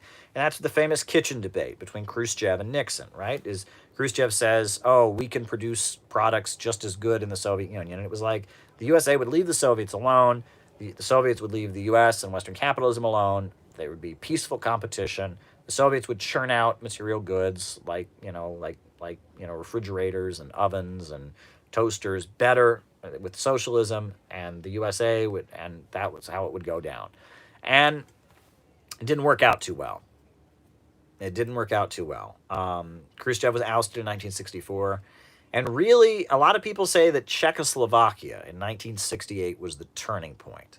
1968, you had the Prague Spring, where Dubček was brought into power in Czechoslovakia, right? An anti-Soviet, anti-communist leader was brought into power, right? And the CIA worked with democratic socialists in Czechoslovakia to overthrow the pro-Soviet leader and install Dubček. And Dubček immediately, what was one of the first things Dubček did? Stop supporting Vietnam, right? Cut off all of Czechoslovakia's support to the Vietnamese people struggling for their independence.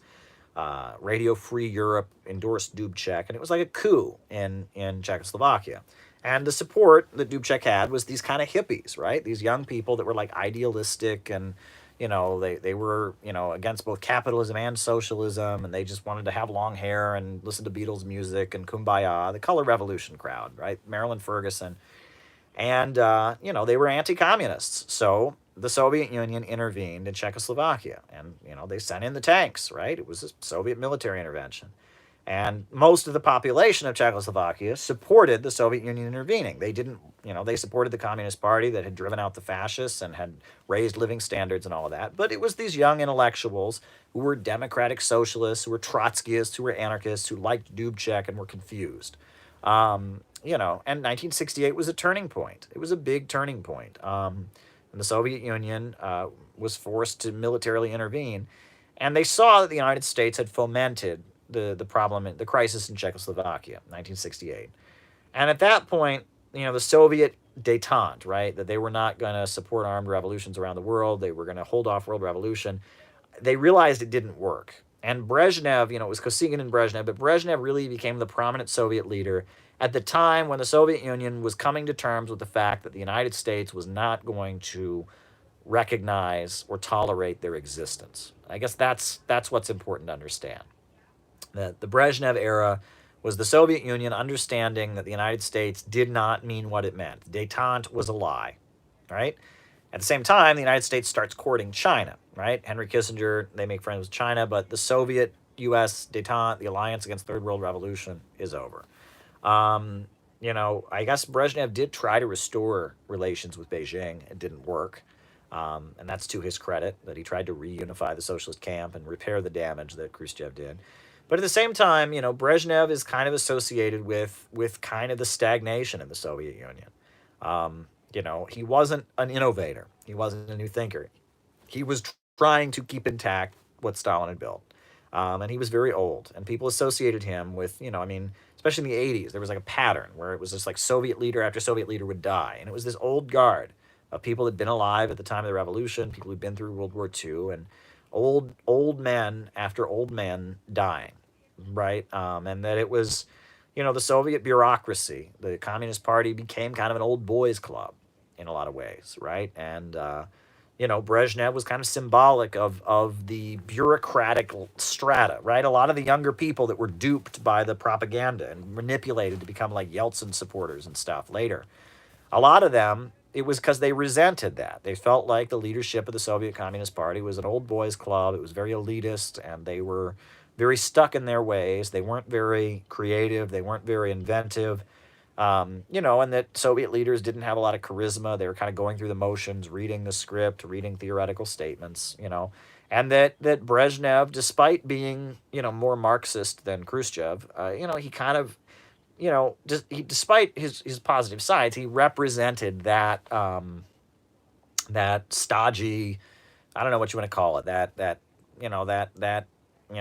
dogmatic, stodgy, Soviet, old, stuck in their old ways, way of thinking. And that, that problem, the Soviet Union needed to reform. It needed to have reform. And, the reform that they got was Gorbachev, and it eventually destroyed the Soviet Union. They needed to be able to reform like China did. But because they had really, really kind of developed this very, very centralized bureaucracy, and the main thing was the population of the Soviet Union had been depoliticized. And this is something that many people who've been to the Soviet Union have told me, that there was, as a result of the Moscow trials, 1938, and as a result of that, and as a result also of Khrushchev's secret speech, and the arrest of all kinds of Soviet leaders who were pro-Stalin after Khrushchev came to power, and that happened. A lot of people that were pro-Stalin were locked up. There was a message that was kind of sent in the Soviet government that being politically active, Andropov, right? I'll talk about Andropov too. That being politically active, was dangerous, right? That we let the Communist Party people handle politics. Whatever the leaders want us to do, that's what we do. We stay out of it. It's not safe to be ideological. It's not safe to be well-read about Marxism. It's not safe to be vocal about your political viewpoint. You just kind of do what you're supposed to do and let those people on top handle it. And that's a problem. And that when the fall of the Soviet Union happened, when Gorbachev and the Gorbachev wing of the Communist Party were throwing in the towel and dismantling the Soviet Union, they'd been compromised by American intelligence, they'd been manipulated. The Soviet people overwhelmingly didn't want the fall of the Soviet Union to happen, but they weren't politicized enough. One of the saddest stories that I ever heard about the fall of the Soviet Union, and then I'll talk about Yuri Andropov, was, the story I heard was, an American communist who I knew. He was in the Soviet Union at one point. He was in Russia. And he was at was handing out, he was with Russian communists. And this Russian person said to him, he said, I liked the communists when they were in power, but I wish they would have let me eat with them. I liked the communists when they were in power, but I wish they would have let me eat with them. And of course, he pressed him further, and he explained that in his factory where he worked, this factory that he worked in, they had, a cafeteria.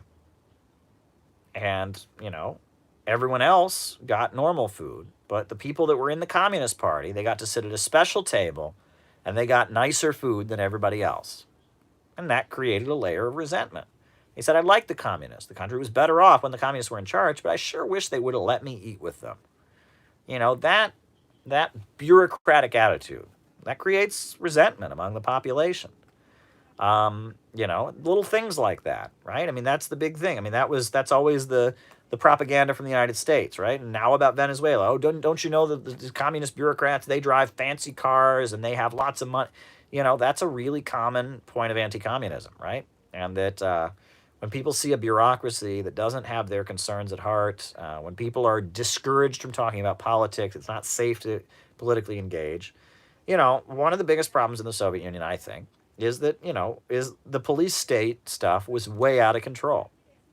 If you didn't, if you didn't agree with socialism, you would go around, be anti-socialist, and then you would disappear, right? And they talk about this nightlife where, if somebody's buzzer in their apartment rang after a certain hour, that meant the secret police had come and taken them away. And the problem with that was that their arguments never got answered, right? People would be counter-revolutionary, they'd be anti-communist, they would whisper it or whatever, but if they were being vocally counter-revolutionary, the government would just come and take them away. Well, that's a violation of their human rights, it's a violation of their free speech, but on top of that, their argument never gets answered, right? If anything, it's almost like advertising. People think, wow, they must have something, they must be right about something if there's a need to repress them like that. In Cuba, they don't do that. In Cuba, the population is mobilized to argue against the anti-communists, right? In Cuba, in neighborhoods where someone is, anti-communist, they will mobilize the population to come and argue with them and yell at them and say, no, you're wrong. I don't, and they do that now in China too, right? Now in China, there's a lot of people walking around saying anti-communist stuff, and the people are encouraged by the government to argue with them and to argue back at them and say, no, you're wrong. You are wrong. That's different. When people are encouraged to be political and in debate and to engage, that means you're going to win. When the people are just kind of terrified, people don't like, no one likes being terrified. No one likes being politically repressed, right? And that the Cubans, they figured out pretty quickly that disappearing people stuff doesn't work too well, right? That's not a good plan. In the Soviet Union, that was a big problem, is that coming out of World War II, they developed this kind of culture where it was kind of like, let the Soviet Communist Party be in charge, mind your own business. Most of the population was depoliticized. And because the population was depoliticized, when the crisis arose and the forces that wanted to restore capitalism were in power, they weren't politically engaged enough to fight back. And it was a problem. It was a big, big problem. Now, David Fox asked me about Andropov. Right, Andropov was a Soviet leader. He was like the last of that World War II generation, right? After him was Gorbachev. And he was seen in some ways as, he was described as a hardliner, right? He was seen as a Stalinist, they called him in the United States. He was a hardliner, right? And he was more revolutionary and more anti-imperialist even than Brezhnev, I think. He made some really, really strong statements, but he died. He died pretty quickly. And after him came Gorbachev. One thing that's amusing, folks, and it just shows you how stupid the right wing in the United States is. I was watching old clips of Rush Limbaugh, right? And Rush Limbaugh apparently had a whole segment on his show called U.S. Media Loves Gorbachev, and it was all about how the liberal I'll do my Rush. The liberal media loves Gorbachev. They love Gorbachev. He's a communist dictator. They love Gorbachev. And I watched an interview with Rush Limbaugh where he's talking about, I can't believe the liberal media loves Gorbachev. He's just another communist dictator. Why do they love him so much? Any good thing, anything Gorbachev does, they spin it so well. Well, I think there's a reason the liberal media loved Gorbachev, you idiot. Oops, whoops, Shows you how stupid the right wing is in the United States. Seriously, right? It's like the CIA had duped Gorbachev. They had a whole wing of the Soviet Communist Party that was ready to throw in the towel. And Rush Limbaugh is so stupid. He's like, oh, the liberals like this communist named Gorbachev. I can't understand it. The liberals, it's ridiculous. It shows you how the right wing is, right? And there's an old joke about, someone's going before Joe McCarthy, right? And Joe McCarthy says, are you now, or have you ever been a member? I should do my Joe McCarthy. Can I do Joe McCarthy? I can't do Joe McCarthy. I don't know him well enough. But, he's before Joe McCarthy. And he says to him, are you now or have you ever been a member of the Communist Party? The person says, I'm an anti-communist. And Joe McCarthy says to him, I didn't ask you what kind of communist you are. I just asked, are you now or have you ever been a member of the Communist Party? Well, it's just, that's the stupidity of the right wing in the United States. They are really, really dumb. I saw a sign the other day where this woman was marching. It was one of these reopen reopen against the lockdown protests, and she had a sign, this 7-week experiment with communism, what is it? Thank you for this free 7-week trial period with communism. I'll take my liberty back. How in the world is the lockdown communist? I mean, this is like the stupidest thing, right? I mean, I saw PragerU. They had a video explaining that all the unemployment now has nothing to do with capitalism, right? It's all, the government shut down the economy. So therefore, all the unemployment, all the people that are hungry, all the problems we're having economically now have nothing to do with capitalism. Nothing, right? The fact that all these people, because they can't work, they can't survive, nothing to sell but their labor power. Nothing to do with capitalism. Nothing to do with capitalism. It's the government shut down the economy. It's communism. I mean, the American right wing, I'll tell you, are dumb. And I must tell you, there are people on the right who are intelligent, right? There are people on the right that are intelligent. I mean, there are people, conservatism, right? Like, there is an intellectual right wing. And if I was an intellectually right-wing person, if I was like, one of these people that's like a traditionalist or a conservative, there's no one I would hate more than the Tea Party, because they make them look stupid, right? I mean, that's why, when I was young, I hated the right wing. I didn't hate them because I'd studied the works of Julius Evola and traditionalism and conservatism and didn't agree with it. I hated it because right wing equals stupid, right? People who think the lockdown is communism. People who think Obama is a Muslim fascist communist who's going to take our guns away. I'm sorry. Is it not embarrassing to be associated with those people? I'm sorry. What's the tweet that just the super chat that just went by? I missed it, and I want to write it down. I want to answer the question. What is the super chat that just went by? I want to answer it. Want to answer it. Somebody repeat it, please. Somebody repeat it so I can write it down. I want every super chat to be answered. Thoughts about Cherenko? He was before Gorbachev. I don't have thoughts about Cherenko. I'm sorry. I don't know enough about it. But yeah. Okay, so Brezhnev. We talked about Brezhnev, and we talked about Andropov and all of that. So Arab Spring and leftists. Yeah, yes, and your settlers question is there. It's on the list, okay? It's on the list. I'll get to it. Calm down. All right. But yes. Yes. Okay, so the Arab Spring. In 2011, I remember I had just moved to New York City. I moved to New York City in December of 2010, and I was living in New York City, and the Tunisian Revolution happened.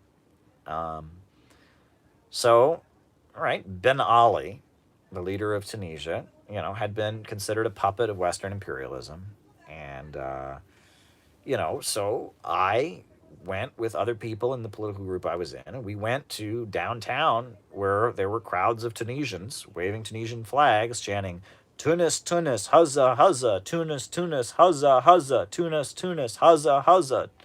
And they were celebrating the Tunisian Revolution. And we heard that there was this unemployed fruit seller who had lit himself on fire, and the video of him lighting himself on fire had gone viral. I heard speeches where the speakers said that the two main groups that were leading the protests and the revolution in Tunisia that toppled Ben Ali, the two groups that were involved were the Muslim Brotherhood and the Communist Workers' Party. And so I Googled the Communist Workers' Party, found out that this group that were followers of Enver Hoxha had been key in the protests, and that made me feel even more empowered. And I found out this Ben Ali guy was a brutal dictator, and he was kind of a Western, he was a Western puppet, and I thought it was great, right? And then a few months later, Egypt. And again, in Egypt, right? The leader of the Egyptian government, Hosni Mubarak, right? Again, he was was a U.S.-backed dictator who tortured people for the United States. I'd gotten leaflets from people, Egyptians that were opposed to this dictatorship backed by the United States. I thought, okay, Egyptian Revolution, great. In Egypt, what was the main group that was involved in overthrowing Hosni Mubarak? Was the Muslim Brotherhood. Okay, right? But I knew that I heard that communists supported it and stuff too, and whatever. And, and then immediately, I remember Jon Stewart and everyone saying, oh, wow, Libya's next, Gaddafi's next. And I remember thinking, but Gaddafi's an anti-imperialist. What's going on here? And then I remember the United States taking credit for the Egyptian revolution and saying, well, you know, a lot of the students at our American university had been key in leading the Egyptian revolution. I remember thinking, what's going on here? When the Libyan war started, I was like, this isn't good. But Occupy Wall Street was happening, right? And before Occupy Wall Street, there was the Wisconsin, you know, move against the right to work. And there were all these signs that fight like an Egyptian. And there was this confusion. And people felt like the Arab Spring was progressive, right? And that's what people felt like. And it was very confusing. And there were protests in Saudi Arabia, and they were brutally crushed. There were protests in Bahrain, and we'll remember that the Bahrain government was overthrown. The Shia majority rose up. And so Saudi Arabia sent its military in, and they brutally killed people, and they crushed the Bahrain uprising. You know, and, you know, but we supported the Arab Spring, but the political group I was in was smart enough to realize that the Libyan stuff was not good. They knew Gaddafi was an anti-imperialist. They knew that Assad was an anti-imperialist. They called them bourgeois nationalists, but they knew that the movement against them was not coming from a good place, at least. They knew that much. But yeah, and I look back on this. I mean, the Arab Spring didn't make things better in any part of the Middle East. Anywhere. I mean, I don't know any place in the Middle East that benefited from the Arab Spring. I mean, maybe in Yemen, it kind of pushed forward, you know, the forces that want that place to be independent. So maybe Yemen is the exception.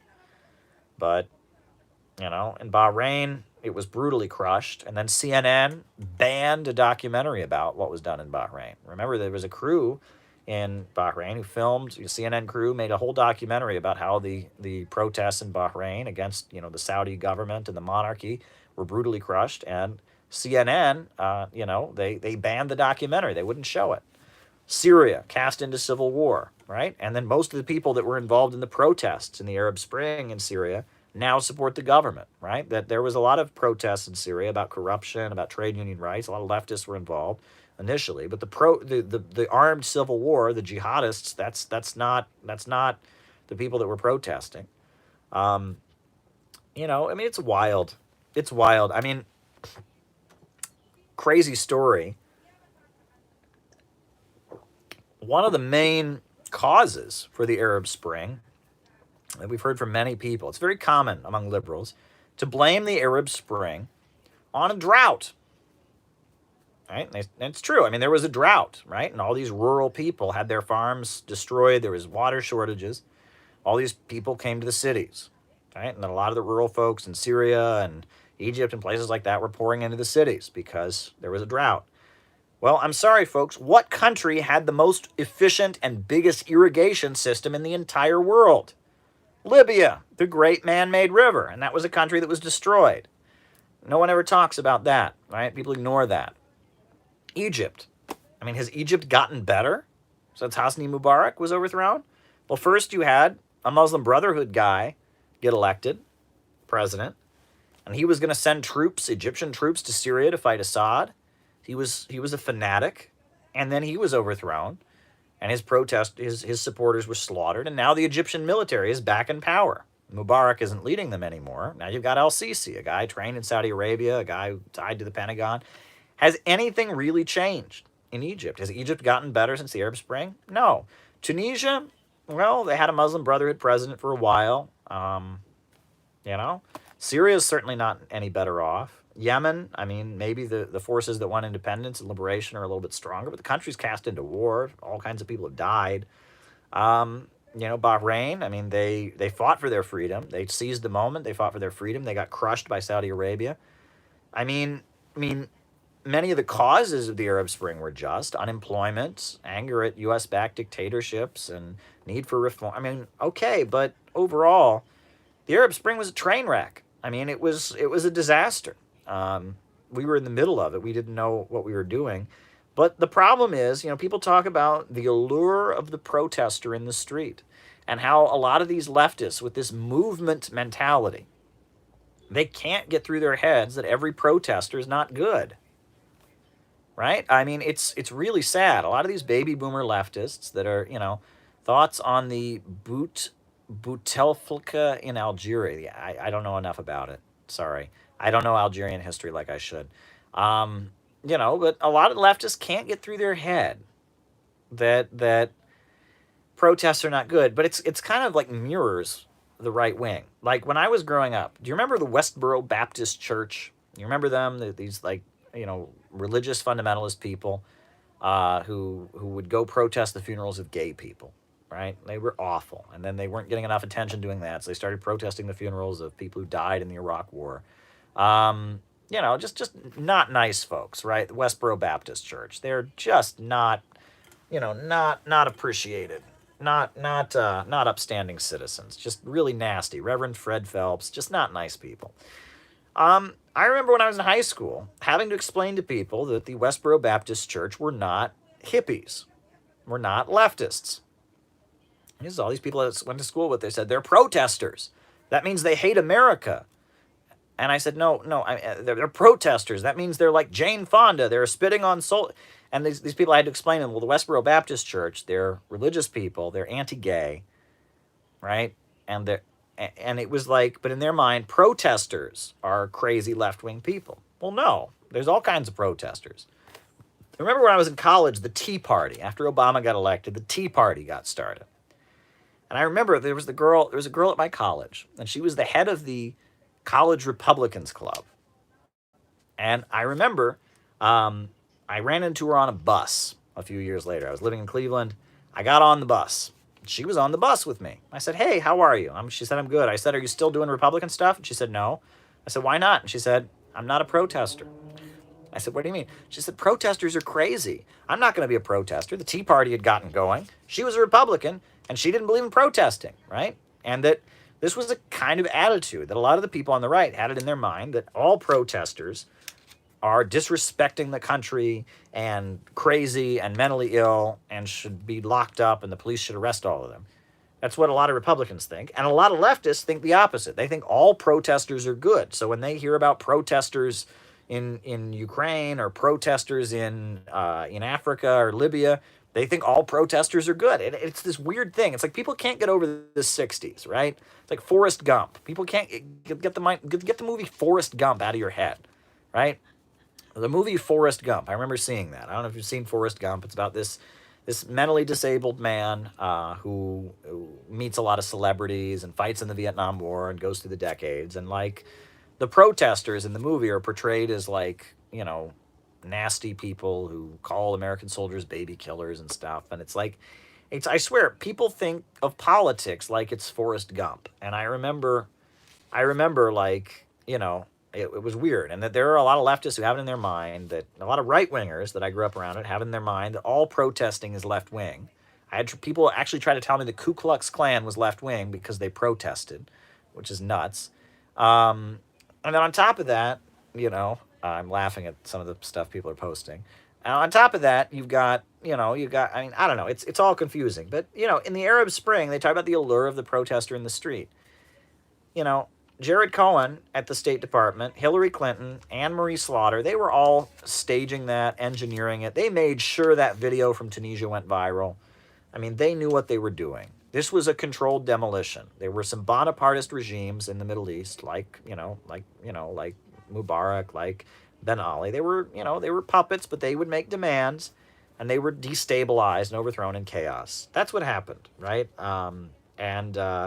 There was some progressive anti-imperial. I mean, there were two socialist countries, Libya and Syria. Syria is, the Syrian Arab Republic is still strong, but, it's been through hell. So many people have died. Libya toppled and destroyed. The most prosperous African country toppled and destroyed. The Arab Spring was not good. The Arab Spring was a disaster.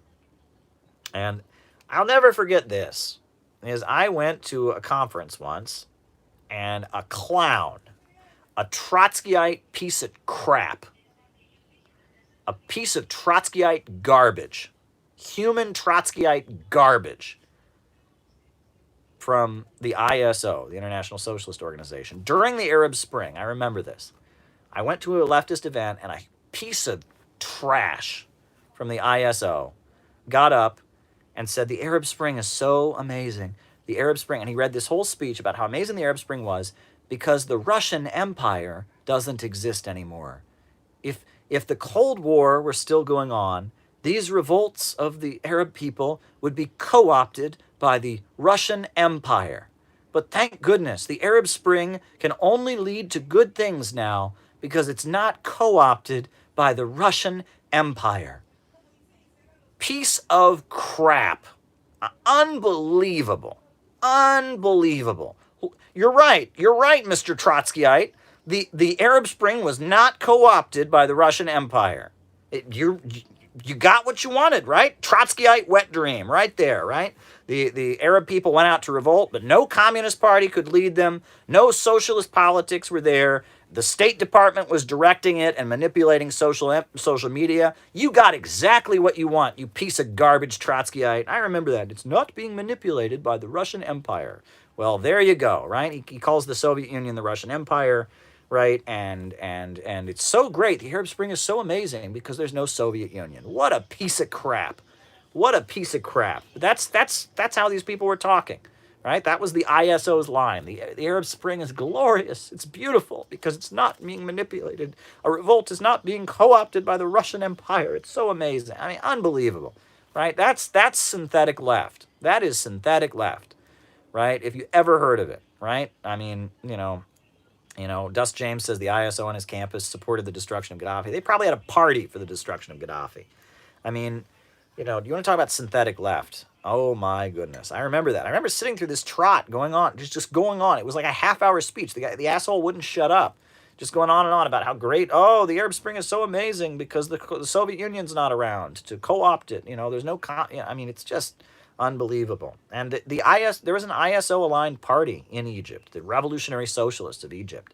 And they were part of it. They were a big part of it. And the Egyptian Socialist Party had a big conference in Egypt, and it was all these Trotskyites, right?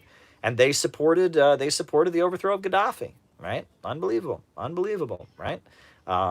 Unbelievable, right? But I'll tell you, all the real leftists in Egypt, the Communist Party of Egypt and Marxist-Leninist group, all the Ba'ath socialists in Egypt, all the Naserists, right? They celebrated the coup, right? They saw the Muslim Brotherhood as their enemy. They had died. Many of their comrades had been shot down and killed by Muslim Brotherhood members. What do you think of Socialism Betrayed by Roger Curran? I'll talk about that. It's a very important book. Writing it down. Yes, I've read that book. I recommend it. I have a lecture by Roger Curran on my YouTube channel. You can pull up, but I'm writing it down. Okay. Roger Curran is a great writer. I really like him. I met him a couple times. I don't think he would know who I am, but he's a great guy. Great guy. All right. So I think I kind of hammered into the ground my opinion about Arab Spring and leftism. Jay Sakai, Settlers. Okay. I've answered this before. I'll answer it again. Not a big fan of that book. I've read it. Not a big fan. Not that it doesn't point to many true things. I mean, it's true things. There have been many times that socialists and communists in the United States have not been sensitive enough to African Americans, to Puerto Ricans, to the oppressed communities. That's true. The United States was founded on slavery. The United States was founded on the slaughter of indigenous people. Southwest was stolen from Mexico, Texas, Arizona, New Mexico, Southern California was stolen. California itself was stolen from Mexico. That's true. That is absolutely true. But not a big fan of the book. The book leads to the conclusion that all white workers in the United States are exploiters. That there is no white proletariat. The full name of the book is Settlers, the Mythology of the White Proletariat. And it's designed to promote the idea that there's no point in organizing for socialism in the United States because the white majority are the exploiters, right? That a worker in Appalachia who's just lost his job and is struggling to feed his family is just the same as Bill Gates. That's nuts. That is nuts. And that, yes, the labor aristocracy, the aristocracy of labor, that's a real phenomenon. And I've talked about that on many other lives. But what's going on in this period is that the labor aristocracy is being demolished. It's being demolished. And the potential for solidarity between white and black, between white and brown and all different races in the United States is higher than ever. Do you know how many white people voted for Obama, right? Do you know, I mean, how many interracial families there are now, right? At the same time, the living standards are dropping. That white middle class is having the rug pulled out from beneath it. At the same time, there is so much potential for solidarity. Solidarity right now, white and black working together. So why would you promote this notion that all white people are inherently reactionary? You know, and nobody knows much about who this Jay Sakai is. He claims he's Japanese heritage. He was in the new communist movement in the 70s, and it didn't work in the 70s, which it didn't. I mean, you know, I've talked about that. You can watch my video about the new communist movement. And why didn't it work? Well, he wrote, Read Settlers, and it's all about, well, white people in the United States are all a bunch of settlers. They're technically not workers. They're bosses. They're Euro settlers, and they're all imperialists. I mean, that's not what people need to be hearing now. I'm sorry, it's not what people need to be hearing right now. They don't need to be hearing that. They need to be hearing that now is the time for class struggle like you've never seen. Now is the time for solidarity. Comrade Dan says, black and white unite and fight.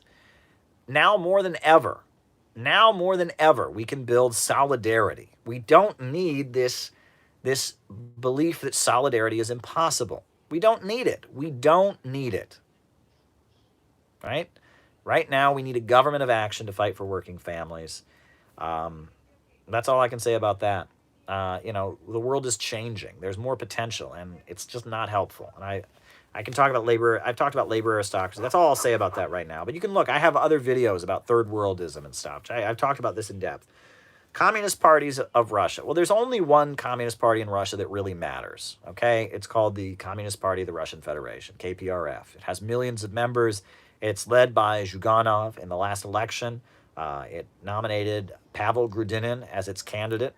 I got to meet both Pavel Grudinin and Zhuganov. And, I've met their English-speaking representatives as well. They, in a lot of ways, they're all over the place politically. There's Marxist-Leninists. There's also kind of, orthodox, socialists that are very religious. It's a big tent. They're very influenced by Deng Xiaoping theory. They actually, a lot of the relations with China, are handled by the Communist Party of the Russian Federation. It's a great party. I mean, I agree with a lot of what they say. Great folks. I had the honor of working with them. I was embedded with their campaign during the last Russian election. I received a letter from Vladimir Putin thanking me for my election coverage, which I now keep in my desk at work. I have a positive opinion of the Communist Party. The other Communist Party, there's a party called Communists of Russia, which is a little bit bigger. But it's, they ran a presidential candidate, and they're a little bit, they don't really have a mass following. What is the reason for China's tariffs on Australia? Are they, in fact, strictly punitive? All right, we'll write that down. China tariffs, Australia. And there's the Worker Communist Party of Russia, Lukashenko. All right, I'll write about that. Lukashenko, writing it down. There's the Workers' Communist Party of Russia, which was headed by, I can't even remember his Viktor Ulanov. Victor. I can't even remember his name, honestly. There's a lot of communist groups in Russia. There's Trotskyist groups in Russia. There's Maoist groups in Russia. The party that actually matters is the Communist Party of the Russian Federation. The other parties are kind of pretty much irrelevant. I hate to put it that way. It's kind of like the United States. I mean, we got a lot of communist parties here that are pretty much irrelevant. DSA is relevant. It's not really revolutionary, but I mean, if you really want to get anything done, you should be talking to the people in DSA.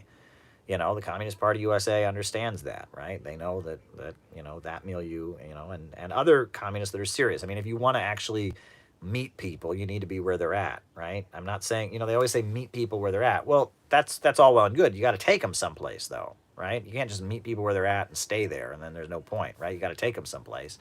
But yeah, there's a lot of, it's kind of like the United States. There's a lot of crazy ultra leftist groups that,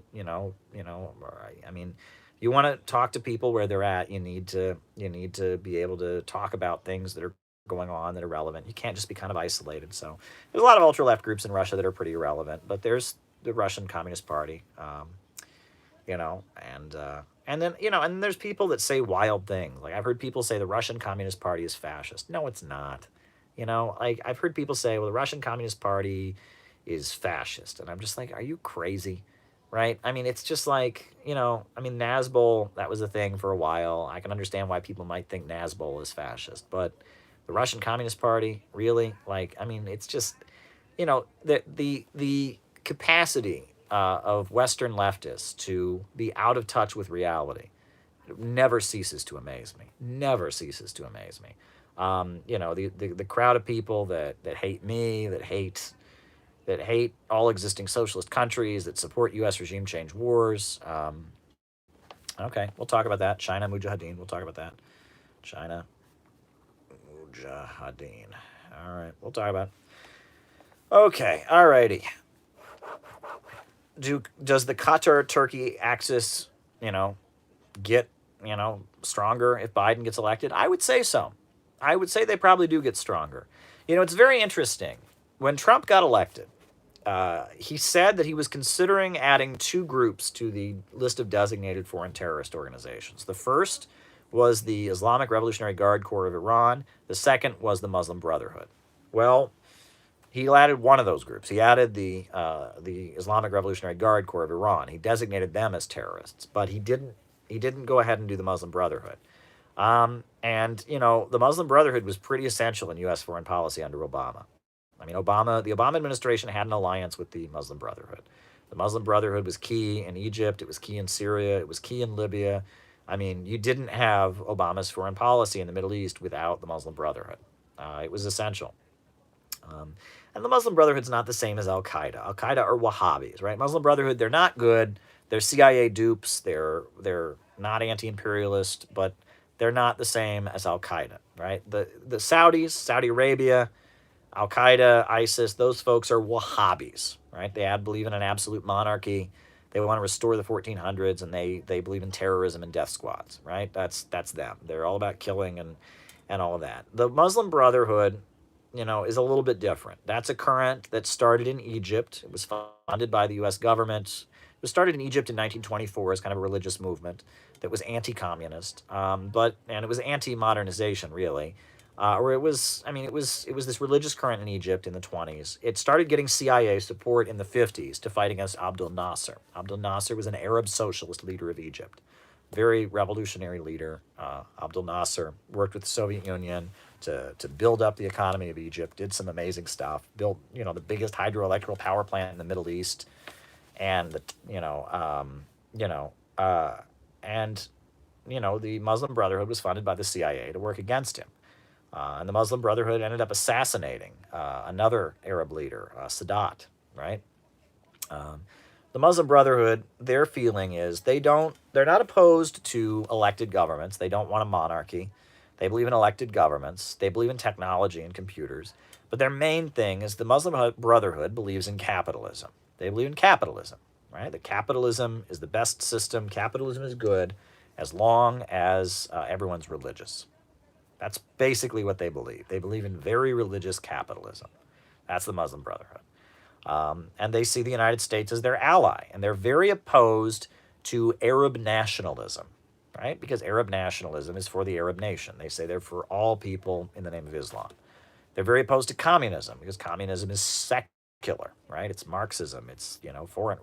So they're very opposed to communism. And the CIA used the Muslim Brotherhood to fight against communism and to fight against Arab nationalism. And they're religious fanatics. And they do a lot of charity.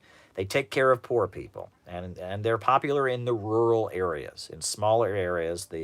Usually in these smaller areas in Egypt, in the low income rural folks, the only imam in their area would be a Muslim Brotherhood member, and he would give them their political orientation, right? And the trade unions tended to support socialism, so but the rural folks, the peasantry, they would go to the mosque and they would hear a Muslim Brotherhood guy, right? And that's what the Muslim Brotherhood did. It kind of facilitated Islam, and they fomented revolts in Homs and Hama in Syria. There was a Muslim Brotherhood revolt in the 80s that was very, very ugly. And a lot of people died. What's interesting is Hamas, the Palestinian group Hamas, started out as the Palestinian wing of the Muslim Brotherhood. And Egypt, it's been revealed now that not Egypt, but that Israel covertly supported Hamas because they were anti-communist, because they killed communists. And Hamas, when it was getting going, because it was a Muslim Brotherhood group, just like the Muslim Brotherhood in Syria, just like the Muslim Brotherhood in Egypt, killed communists. And so Israel covertly supported Hamas to fight the Popular Front for the Liberation of Palestine, to fight the Democratic Front for the Liberation of Palestine, to fight, communists, right? Hamas did that. Hamas was covertly supported by Israel to kill communists, right? The Muslim Brotherhood current, at this point, the main supporters of the Muslim Brotherhood are Turkey and Qatar, right? The Turkish government, Erdogan, they're pretty much, their viewpoint is Muslim Brotherhood, Gulen, and the Qatar, right? Al Jazeera, the Qatari monarchy, they're also Muslim Brotherhood, right? And they support it. Al Jazeera, if you want to know the Muslim Brotherhood perspective, turn on Al Jazeera, right? That's what they think, right? Right now, they don't like Trump, right? Trump likes the Saudis. They don't like the Saudis, right? The Saudis and the Muslim Brotherhood hate each other. The Muslim Brotherhood's illegal in Saudi Arabia. Saudi Arabia hates the Muslim Brotherhood. Muslim Brotherhood hates Saudi Arabia. And the Trump administration has doubled down. They support Saudi Arabia. They are all about the Wahhabis in Saudi Arabia. And it seems like the Democrats are closer to the Muslim Brotherhood. And I've written articles about this many times. I've written articles about this. That seems to be a divide. Who do we support? The Pentagon and the weapons manufacturers support Saudi Arabia because they can sell them lots of weapons, right? Meanwhile, the CIA has been using the Muslim Brotherhood as dupes for a long time and sees the Muslim Brotherhood as their allies, right? Because the Muslim Brotherhood do their bidding and it's soft power. The U.S. government doesn't do it by itself. So if you're in favor of the soft power, Eastern establishment, Rockefeller wing of American intelligence supports the Muslim Brotherhood. The Trump military-industrial complex, Betsy DeVos wing of American intelligence supports the Saudis and the Wahhabis. That's the difference. But during the Obama years, he had them both on the same team. And the divide happened when Trump took office. All of a sudden, in Syria, in Libya, and all these countries, these two groups were, basically on the same team. All of a sudden, there's been a divide, right? And it seems like the Muslim Brotherhood current and the Wahhabi current are no longer getting along with each other. So it's fascinating, very, very fascinating. And Turkey, we'll notice Turkey is no longer consistently friendly to the United States. There was that attempted coup, and Turkey has kind of steered in its own direction. So things are very, very complicated, right? And the coup that overthrew Morsi, the Egyptian president who was Muslim Brotherhood, and brought in al-Sisi, I think that caused the Muslim Brotherhood to not be as trusting of the United States. I think the Muslim Brotherhood, their relationship with the United States is not so good, and the Trump White House doesn't want that relationship to be repaired. I think the difference is that, the Biden, a Biden administration would try to repair the Muslim Brotherhood relationship, the intelligence community's relationship with the Muslim Brotherhood more. I think that's the difference. That Biden would probably come in and try to repair relations with the Muslim Brotherhood. I think that's the difference. I hope that answers your question. And I'm speculating. Who knows, right? People do weird things, right? We know the U.S. government's relationship with the Muslim Brotherhood goes way back. So does the relationship with Saudi Arabia. So these things are complicated. Alrighty. Socialism Betrayed by Roger Kieran.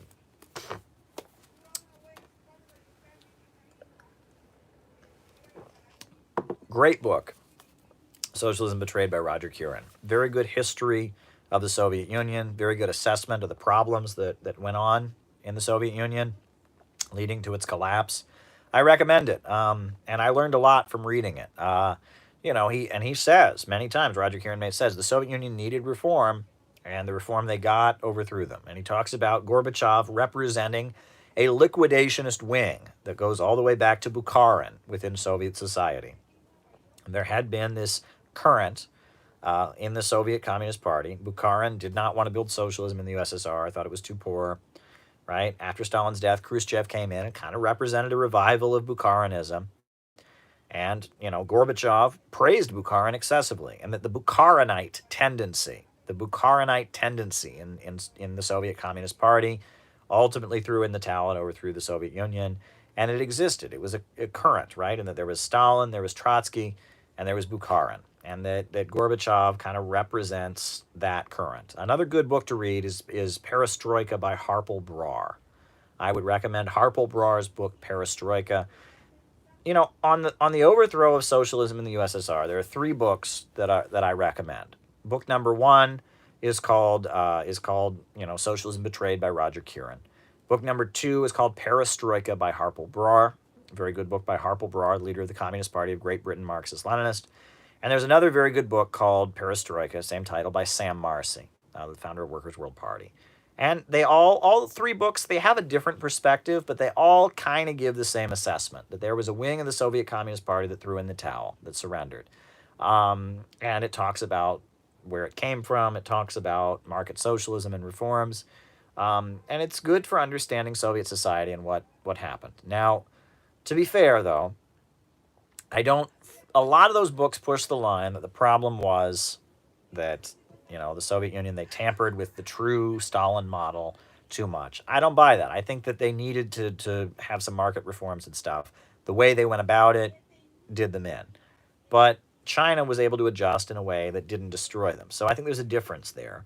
And I don't get into I think anti-revisionism, when people get too anti-revisionist, this idea that the Stalin model just always works, the way Stalin did things, if they just could have just kept doing it the Stalin way, everything would have been perfect. I don't quite buy that, right? And I think that narrative is a little bit too dogmatic. But there you go. But other than that, those are the 3 books. Harpal Brar is a great writer. I mean, I've learned a lot from his writings. Harpal Brar, founder of the Communist Party of Great Britain, Marxist-Leninist, brilliant guy. His lectures are online, great lectures. I recommend his work. The Sam Marcy book is pretty good, and the Roger Kieran book. Roger Kieran's great as well. I mean, check out Roger Kieran. I mean, every speech, he gave a great talk about McCarthyism. He's great. I recommend Roger Kieran. Okay, China's tariffs on Australia. Yeah, well, officially, it's because they're concerned about the beef, right? They're concerned about the safety of the beef. Many people insinuate and argue that the tariffs are a response to, to investigations in Australia, and that Australia has sided with the United States in blaming China for the pandemic. So, that's what's going on. And, China and Australia have a very, very big bond. They're very, very important to each other economically. And I don't think it's in Australia's interest to repeat this garbage from the United States that blames China for the pandemic. And I think that would be a big mistake on Australia's part. That's all I can say about that. Lukashenko. He's the leader of Belarus. They call Belarus the last Soviet republic. He is a communist. He admires Lenin. He admires the Soviet Union. A little bit anti-Semitic, but, a little bit homophobic. I'm not going to endorse everything he's ever said, but, he presides over a state-run economy, a centrally planned economy. It's still, they didn't destroy socialism in Belarus. They have full employment. They have central planning. They have, unfortunately right now, Belarus and Russia are fighting, okay? And this happens every so often. It's happened before. Belarus and Russia are not getting along.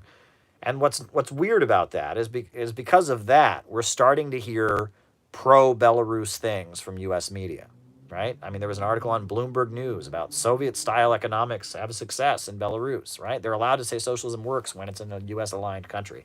It's pretty ridiculous. Give it a year or two. Russia and Belarus will probably start getting along again. And then at that point, U.S. media will go back to calling Lukashenko a brutal dictator and trying to overthrow him. The CIA has been trying to overthrow Lukashenko for years, but right now we're in this place where I don't even know what the disagreement is about. Honestly, I don't know what it's about. Belarus and Russia are not getting along. And I wish that was not the case. I wish Belarus and Russia could get along. I wish that there were, cooperation between those two countries. Unfortunately, they're not getting along. Belarus is a socialist country. And, just like China during the Cold War, they, at this point, because they're not getting along with Russia, they're, collaborating with the West. I don't think that's a good thing to do, but, it is what it is. And right now you'll notice, right? You'll notice that when Belarus was Russian aligned, the USA was trying to overthrow it. The USA was calling it a brutal dictatorship, had all kinds of sanctions on it. But now, they're running positive articles about Lukashenko. They're running positive articles about him. Why? Well, he's anti-Russian. Give it time. Lukashenko, I hope that, I sincerely hope that Belarus-Russia relations will be restored. They'll be getting along better. And I can guarantee you when that happens, U.S. media will start calling Lukashenko a brutal dictator again and telling us sob stories about why we need to overthrow him. U.S. media is so effing predictable. It's ridiculous, right? It is ridiculous. The Saudi king, a wise, compassionate leader, a king, a ruler, not a dictator, right? Maduro, who's been elected over and over, who accommodates opposition, dictator. I mean, it's predictable, right? The human rights industry, the politicization of human rights has gotten so ridiculous. Someone's asking about China supporting the World Socialist website. World Socialist website. All right. So someone's asking about China supporting the Mujahideen in Afghanistan. Yeah, that happened in the 80s. 70s and 80s, China supported the Mujahideen in Afghanistan. And I think that their problems with the Uyghur regions now are probably rooted in that mistake, right? China, they had that three worlds theory, started with the Gang of Four under Mao and, kept going under Deng, where they thought the Soviets were their main enemy. And they made deals with the United States. There was the Kampuchea War, which I've talked about before. And so not stupidly, I shouldn't say that. It wasn't stupidly. But wrongful policy. They had, they were aligned with the United States and Afghanistan. And they let the CIA work in the Uyghur regions and set up, extremist groups. And they let the Saudis develop inroads into the Uyghur regions. They let the Mujahideen and those folks set up shop among the Uyghurs. And now, decades later, China's having problems with knife attacks and Uyghurs and jihadist groups. And there are, Uyghurs who went to Syria to fight against Assad and hung out with ISIS. And, that goes to show that these policies can come and bite you in the ass in the long run. It can happen, right? If you do that. And that, China collaborated with the United States in supporting Osama bin Laden and those kind of forces in Afghanistan. And now China's paying the price. And of course, the United States is accusing China, and we don't know, maybe they are doing things in the Uyghur regions that are unacceptable, right? There are some things that I've read that are true, right? For example, they don't allow men in the Uyghur regions to have really long beards. Well, it was up to me, which it's not. I think people should be able to have long beards, however long beard they want to have. I don't have a problem with people having beards. But some of the stuff we hear about the Uyghur regions is easily debunked. There have been whole stories that CGTN has shown that they're just lying. There's claims that Islam is illegal when the Chinese government is actually paying for mosques, stuff like that. So it's complicated, but yeah, okay. All right. World Socialist website. It's a very well-maintained website. It's run by the Socialist Equality Party, which used to be the Workers' League, right? They're Trotskyists. So, Trotskyism divides into three, right? So you've got neo-Trotskyists, which are like the ISO, right? Those are just new left liberal activists based on the campuses. They hate all existing socialism completely. Then you have what you call mainline Trotskyists, and that's, they support labor unions. They'll say good things about Cuba occasionally. They kind of support socialist countries, but not really. They are always calling for labor unions to have a labor party. They're really anti-Soviet, really anti-China usually, but they'll say good things about Cuba every once in a while, whatever. Mainline Trotskyists, right? Like the old SWP, like Socialist Alternative, right? So then there's another current that they call ortho-Trotskyists, and that's the Spartacist League and the Workers' League of the United States, which was aligned with the Workers' Revolutionary Party of Britain. They were what you call, ortho-Trotskyists. And they did weird things. They sued the SWP. They claimed the SWP had killed some of their members and took them to court for decades over that.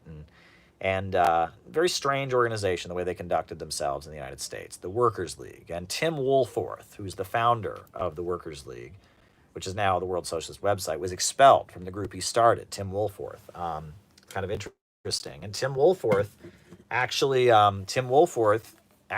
wrote a memoir called The Prophet's Children, which is his memoir about what his life was like in the Workers' League. And it's kind of amusing. It's full of wild anecdotes. It really kind of gives you a portrait of Trotskyism and the anti-war movement. It's one of the better written New Left memoirs, Tim Woolforth. I think he's now a DSA member, if I'm not mistaken.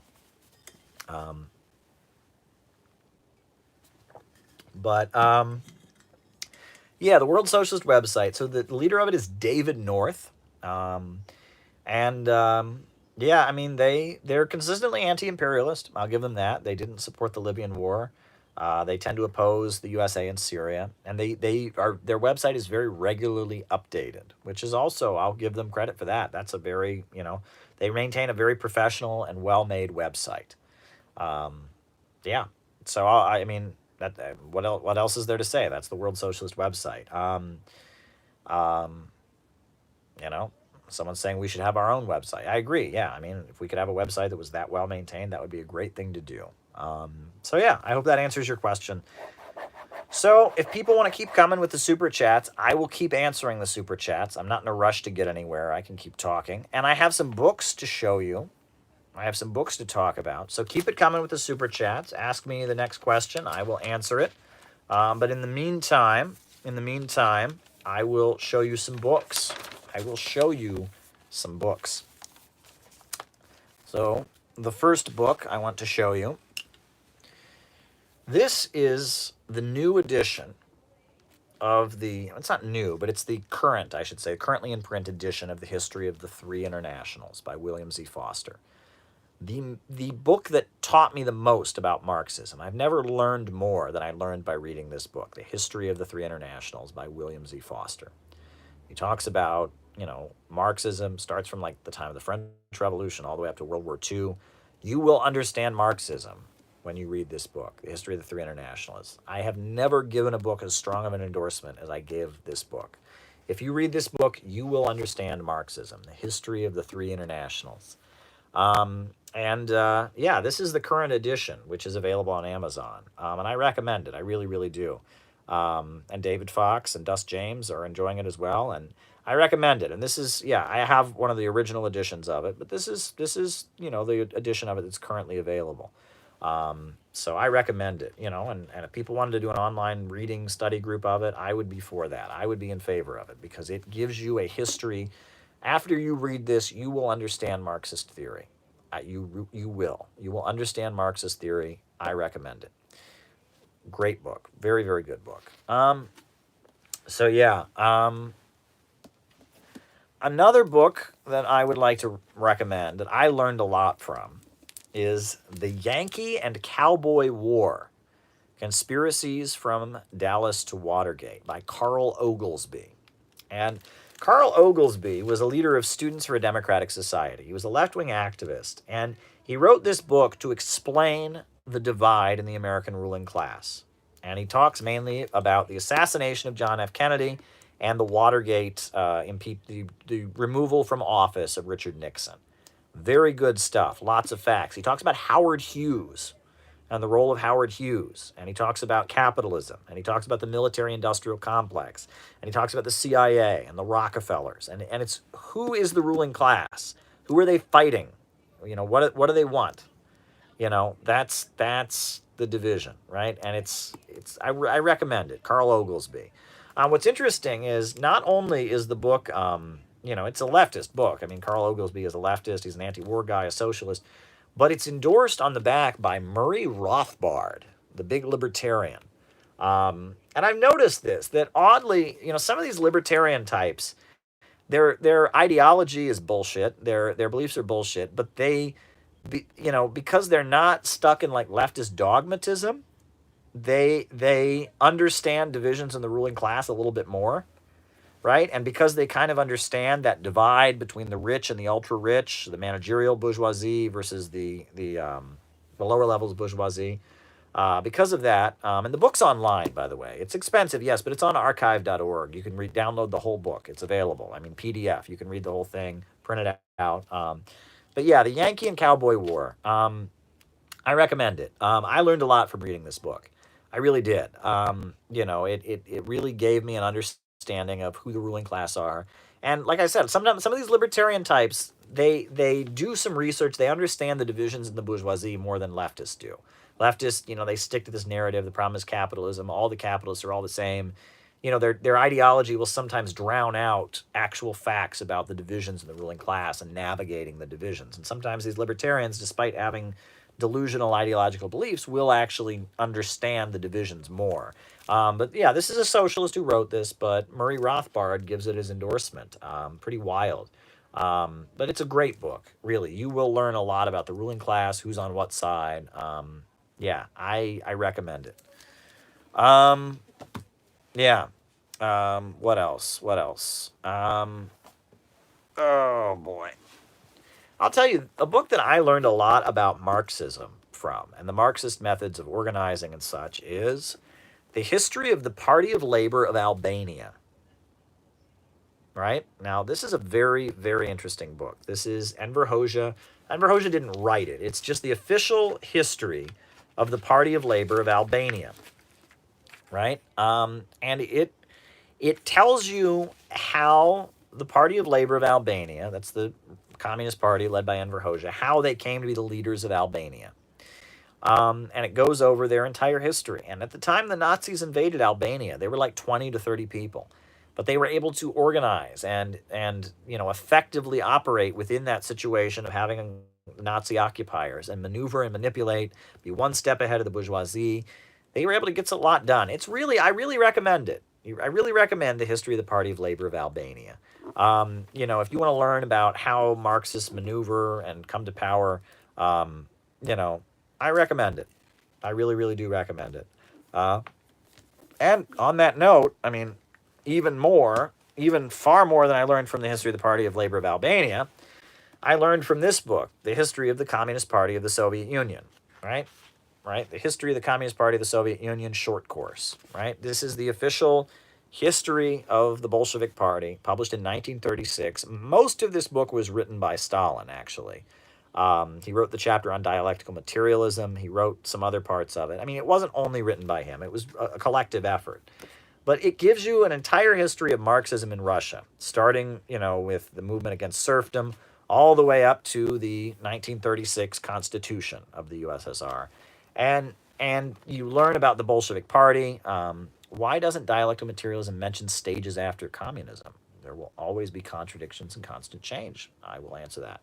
So yeah, I recommend this. I really do. If you want to understand the Bolshevik Party, where they came from, how they operated, the splits they had, Trotskyism, the workers' opposition, the purges, all of this. It's all in here. I recommend The History of the Communist Party of the Soviet Union short course. So I'm going to answer Nicholas Ramos's question after. And after I do that, we'll talk about a couple other books. So, why does dialectical materialism not mention stages after communism? I think you mean historical materialism, right? Dialectical materialism is the philosophy. Historical materialism is that historical narrative that humanity has gone from hunter-gatherer civilization, which was the majority of human history, to slavery, to feudalism, to capitalism, and then eventually to communism. And why does it not mention stages after communism? Because communism eliminates class contradiction. That's the idea, right? And that communism, the idea is there are no longer any economic contradictions, right? That at that point, all of humanity will have the same relationship to the means of production.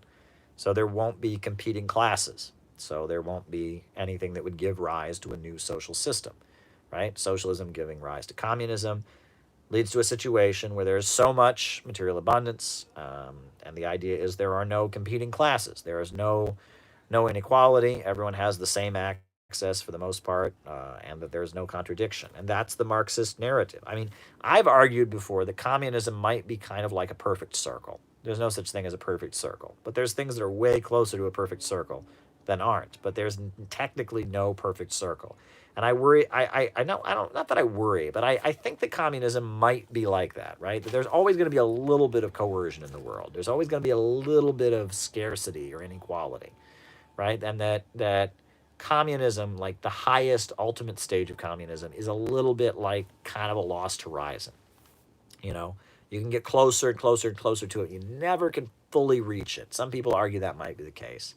But we don't really know, right? I mean, we don't really know. The idea behind that ultimate stage of communism is there's so much material abundance that there's really no need to regulate, ownership.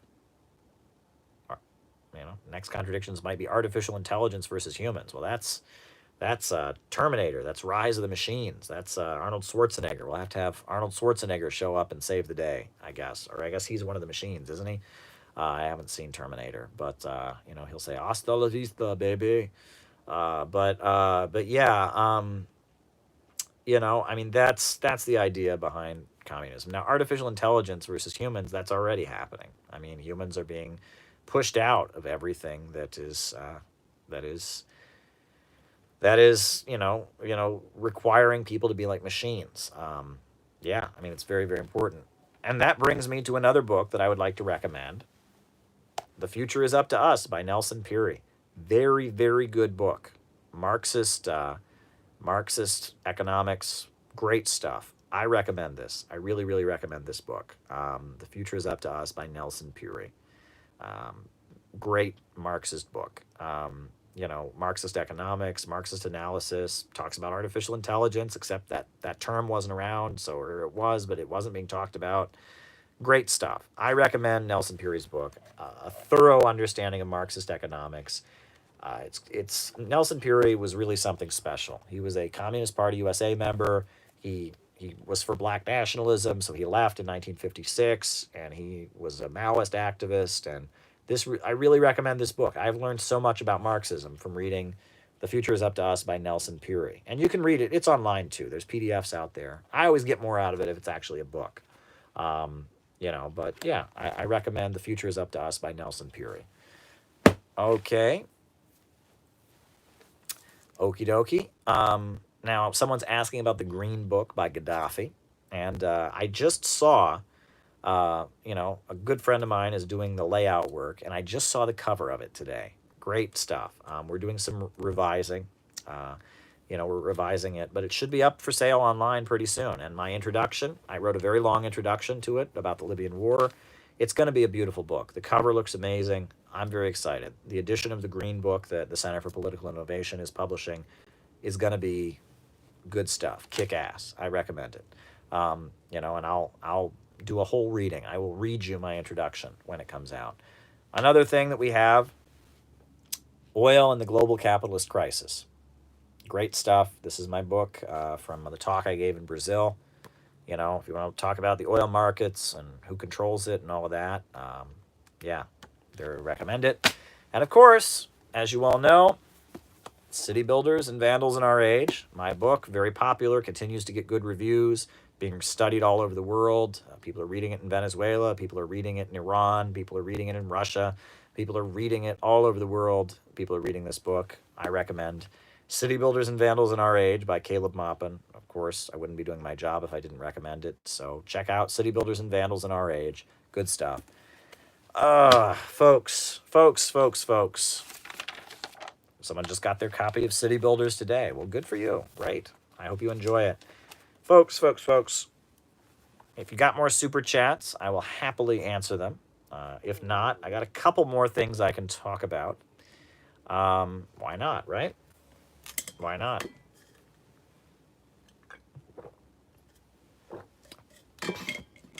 Okay. Thank you, David, for recommending my works to everyone. So, over the next 10 years, the United States is going to be giving $38 billion to Israel. $38 billion to Israel. That's at a time when all kinds of social services are being cut. People are not getting the relief they need. The pandemic, mass unemployment.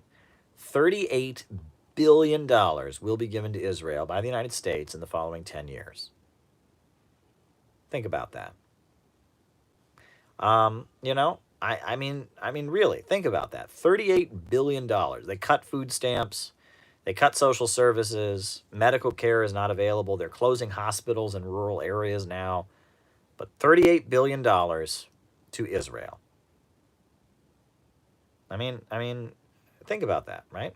Think about it, right? Is that in our national interest? Is that benefiting average Americans? I don't think so, right? Another thing, the suicide rate right now. The coronavirus and the pandemic, massive suicides are happening. People are killing themselves across the United States. It's a disaster. It is a disaster. And it's so sad. It is really, really sad. So many people have lost hope.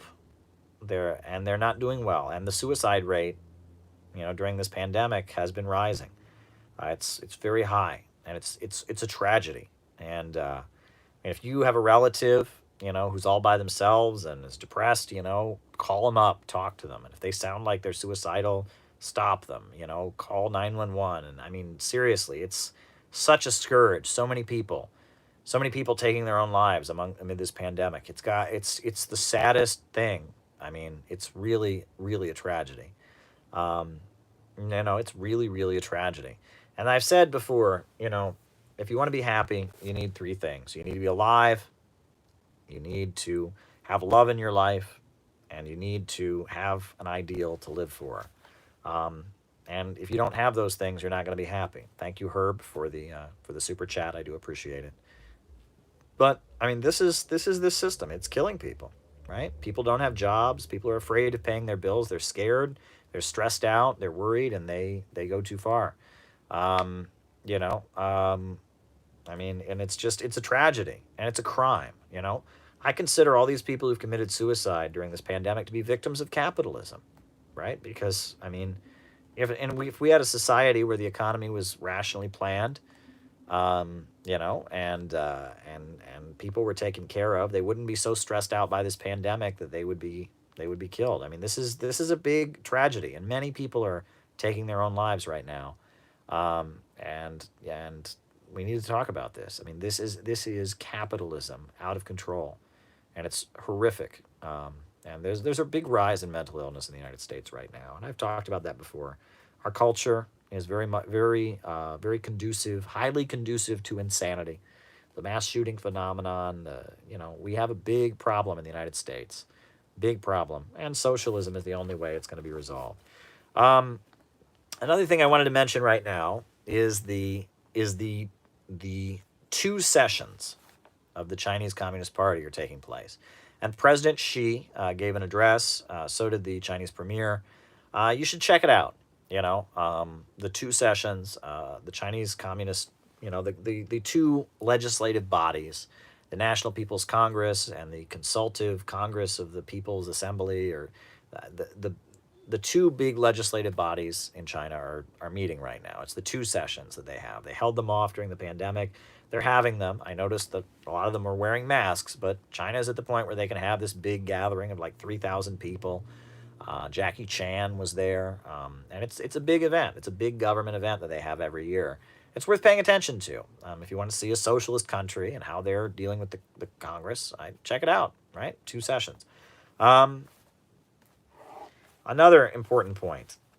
At this point, the United States is on the verge of conducting a nuclear weapons test. I kid you not. The first nuclear weapons test in a long time. The United States is on the verge of having a nuclear weapons test. Is that really, really what the United States should be doing right now? A nuclear weapons test, right? Trump just pulled out of the Open Skies Treaty. He's pulled out of the Intercontinental Short-Range Nuclear Weapons Treaty. They want, for economic reasons, they want a new Cold War. They want a new arms race. It's bullshit. It's wrong. and they want a new arms race. They really want a new arms race right now. And it's really, really scary. Yeah, I mean, that's all that needs to be said about that. I'm sure you all saw that Joe Biden, I mentioned it earlier on the live. Joe Biden said, "You ain't black if you don't vote for him." Can you talk about a more racially insensitive, nasty thing to say? You ain't black if you don't vote for Joe Biden. I mean, it's beyond me. Yeah, I mean, it's just, there you go. Obamagate, Michael Flynn, right? Michael Flynn is, Michael Flynn, look at the details. Michael Flynn, general, the Obama administration had it out for him. Like, I'm sorry, there's a lot of things the Trump people say that are wrong. That one they say is true.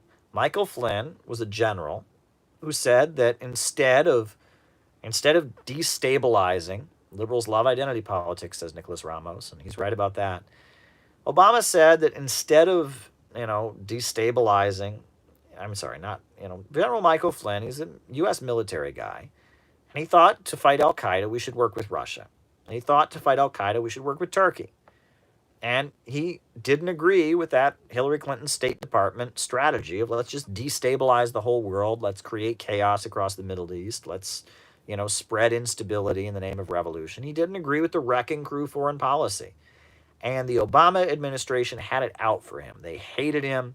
They demanded Trump not hire him. They had it out for Michael Flynn. They had it out for him, right? That he was, he wasn't a whistleblower, but he was a critic. He was a critic of that wrecking crew, that Hillary Clinton State Department foreign policy. He spoke out against it, and he was an enemy of the Obama administration, and he was critical of their policies. And so, we have the Obamagate situation. They've done everything to try and put him in jail, and it's, the whole Russiagate conspiracy theory, all of that stuff. And now we're seeing what everyone's known for a long time, which is that Michael Flynn was the target. He was the target of that foreign policy destabilization wing, that wing. And that, people like Tulsi Gabbard, and there's a lot of people in the Pentagon who just don't buy into the regime change stuff. They don't see it as benefiting them in the long term. And they're scared of what will happen if Kamala Harris becomes the nominee. If she ends up as vice president and eventually president, we could have a very bad situation on our hands. So on that note, folks, I am going to edit this video of Kamala Harris, and I need you. I absolutely need you to spread the word. I feel like we can stop Kamala Harris. We can warn people about how dangerous she is, right? That she might be smart, she might be strong, but with Kamala, we will go wrong, and we will regret it. Kamala Harris is very, very dangerous. I think we, as a group, we can stop it. I think we can have an impact. So I'm going to edit the video, and I need you all to do everything you can to put it out there.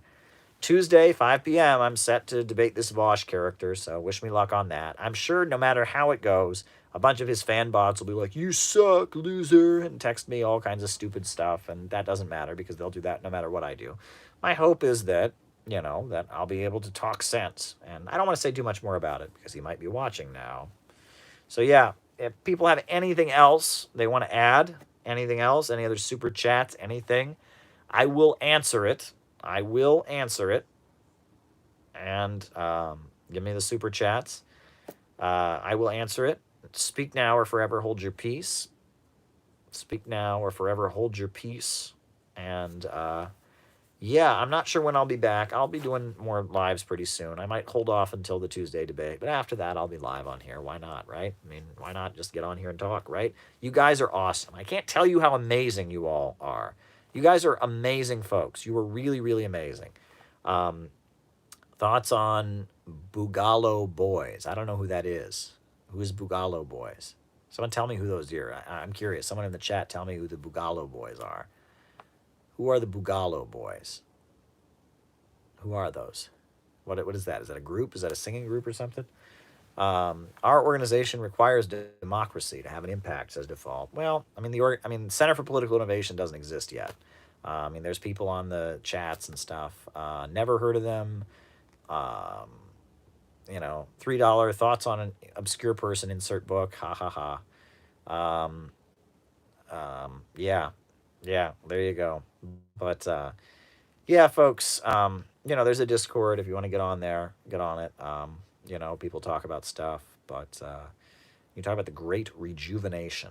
Are you referring to China and the Chinese dream and how China rose? I'm not quite understanding, but yeah, folks, great stuff, great stuff. On that note, I think I'll wrap this up. A new upsurge in the struggle against U.S. imperialism is now emerging throughout the world. Ever since World War II, U.S. imperialism and its followers have been continuously launching wars of aggression. But the people of various countries have been continuously waging revolutionary wars to defeat their aggression. While the danger of a new world war still exists, the people of all countries must get prepared. Revolution is the main trend in the world today. Charles Petty appreciates my work. Charles, I can't tell you how much I appreciate you. I appreciate all of you. Everyone who comes on here and we just hang out. We Corona stream. We talk politics. We talk revolution. We talk world history. We talk dialectics. We talk world events. It's great. I can tell you, hanging out with you guys is amazing. The ability to just get on here and just talk and answer your questions and make jokes and have memes, and we're having a great time. There's nobody I'd rather spend the evening with. You guys are great. Revolutionary love to all of you. Shout out. You all are great. We're doing great stuff here, right? We're having a great impact on the world. My best wishes to all of you. Absolutely best wishes. You guys are amazing. Stay strong. Absolutely. A new upsurge in the struggle against U.S. imperialism is now emerging throughout the world. Ever since World War II, U.S. imperialism and its followers have been continuously launching wars of aggression. But the people of various countries have been continuously waging revolutionary wars to defeat the aggression. While the danger of a new world war still exists, and the people of all countries must get prepared, revolution is the main trend in the world today. While the danger of a new world war still exists, and the people of all countries must get prepared, revolution is the main trend in the world today. We need a government of action to fight for working families. We need a government of action to fight for working families. We need a government of action to fight for working families. And on that note, folks, have a good rest of your weekend. I am out. Best wishes. Stay strong.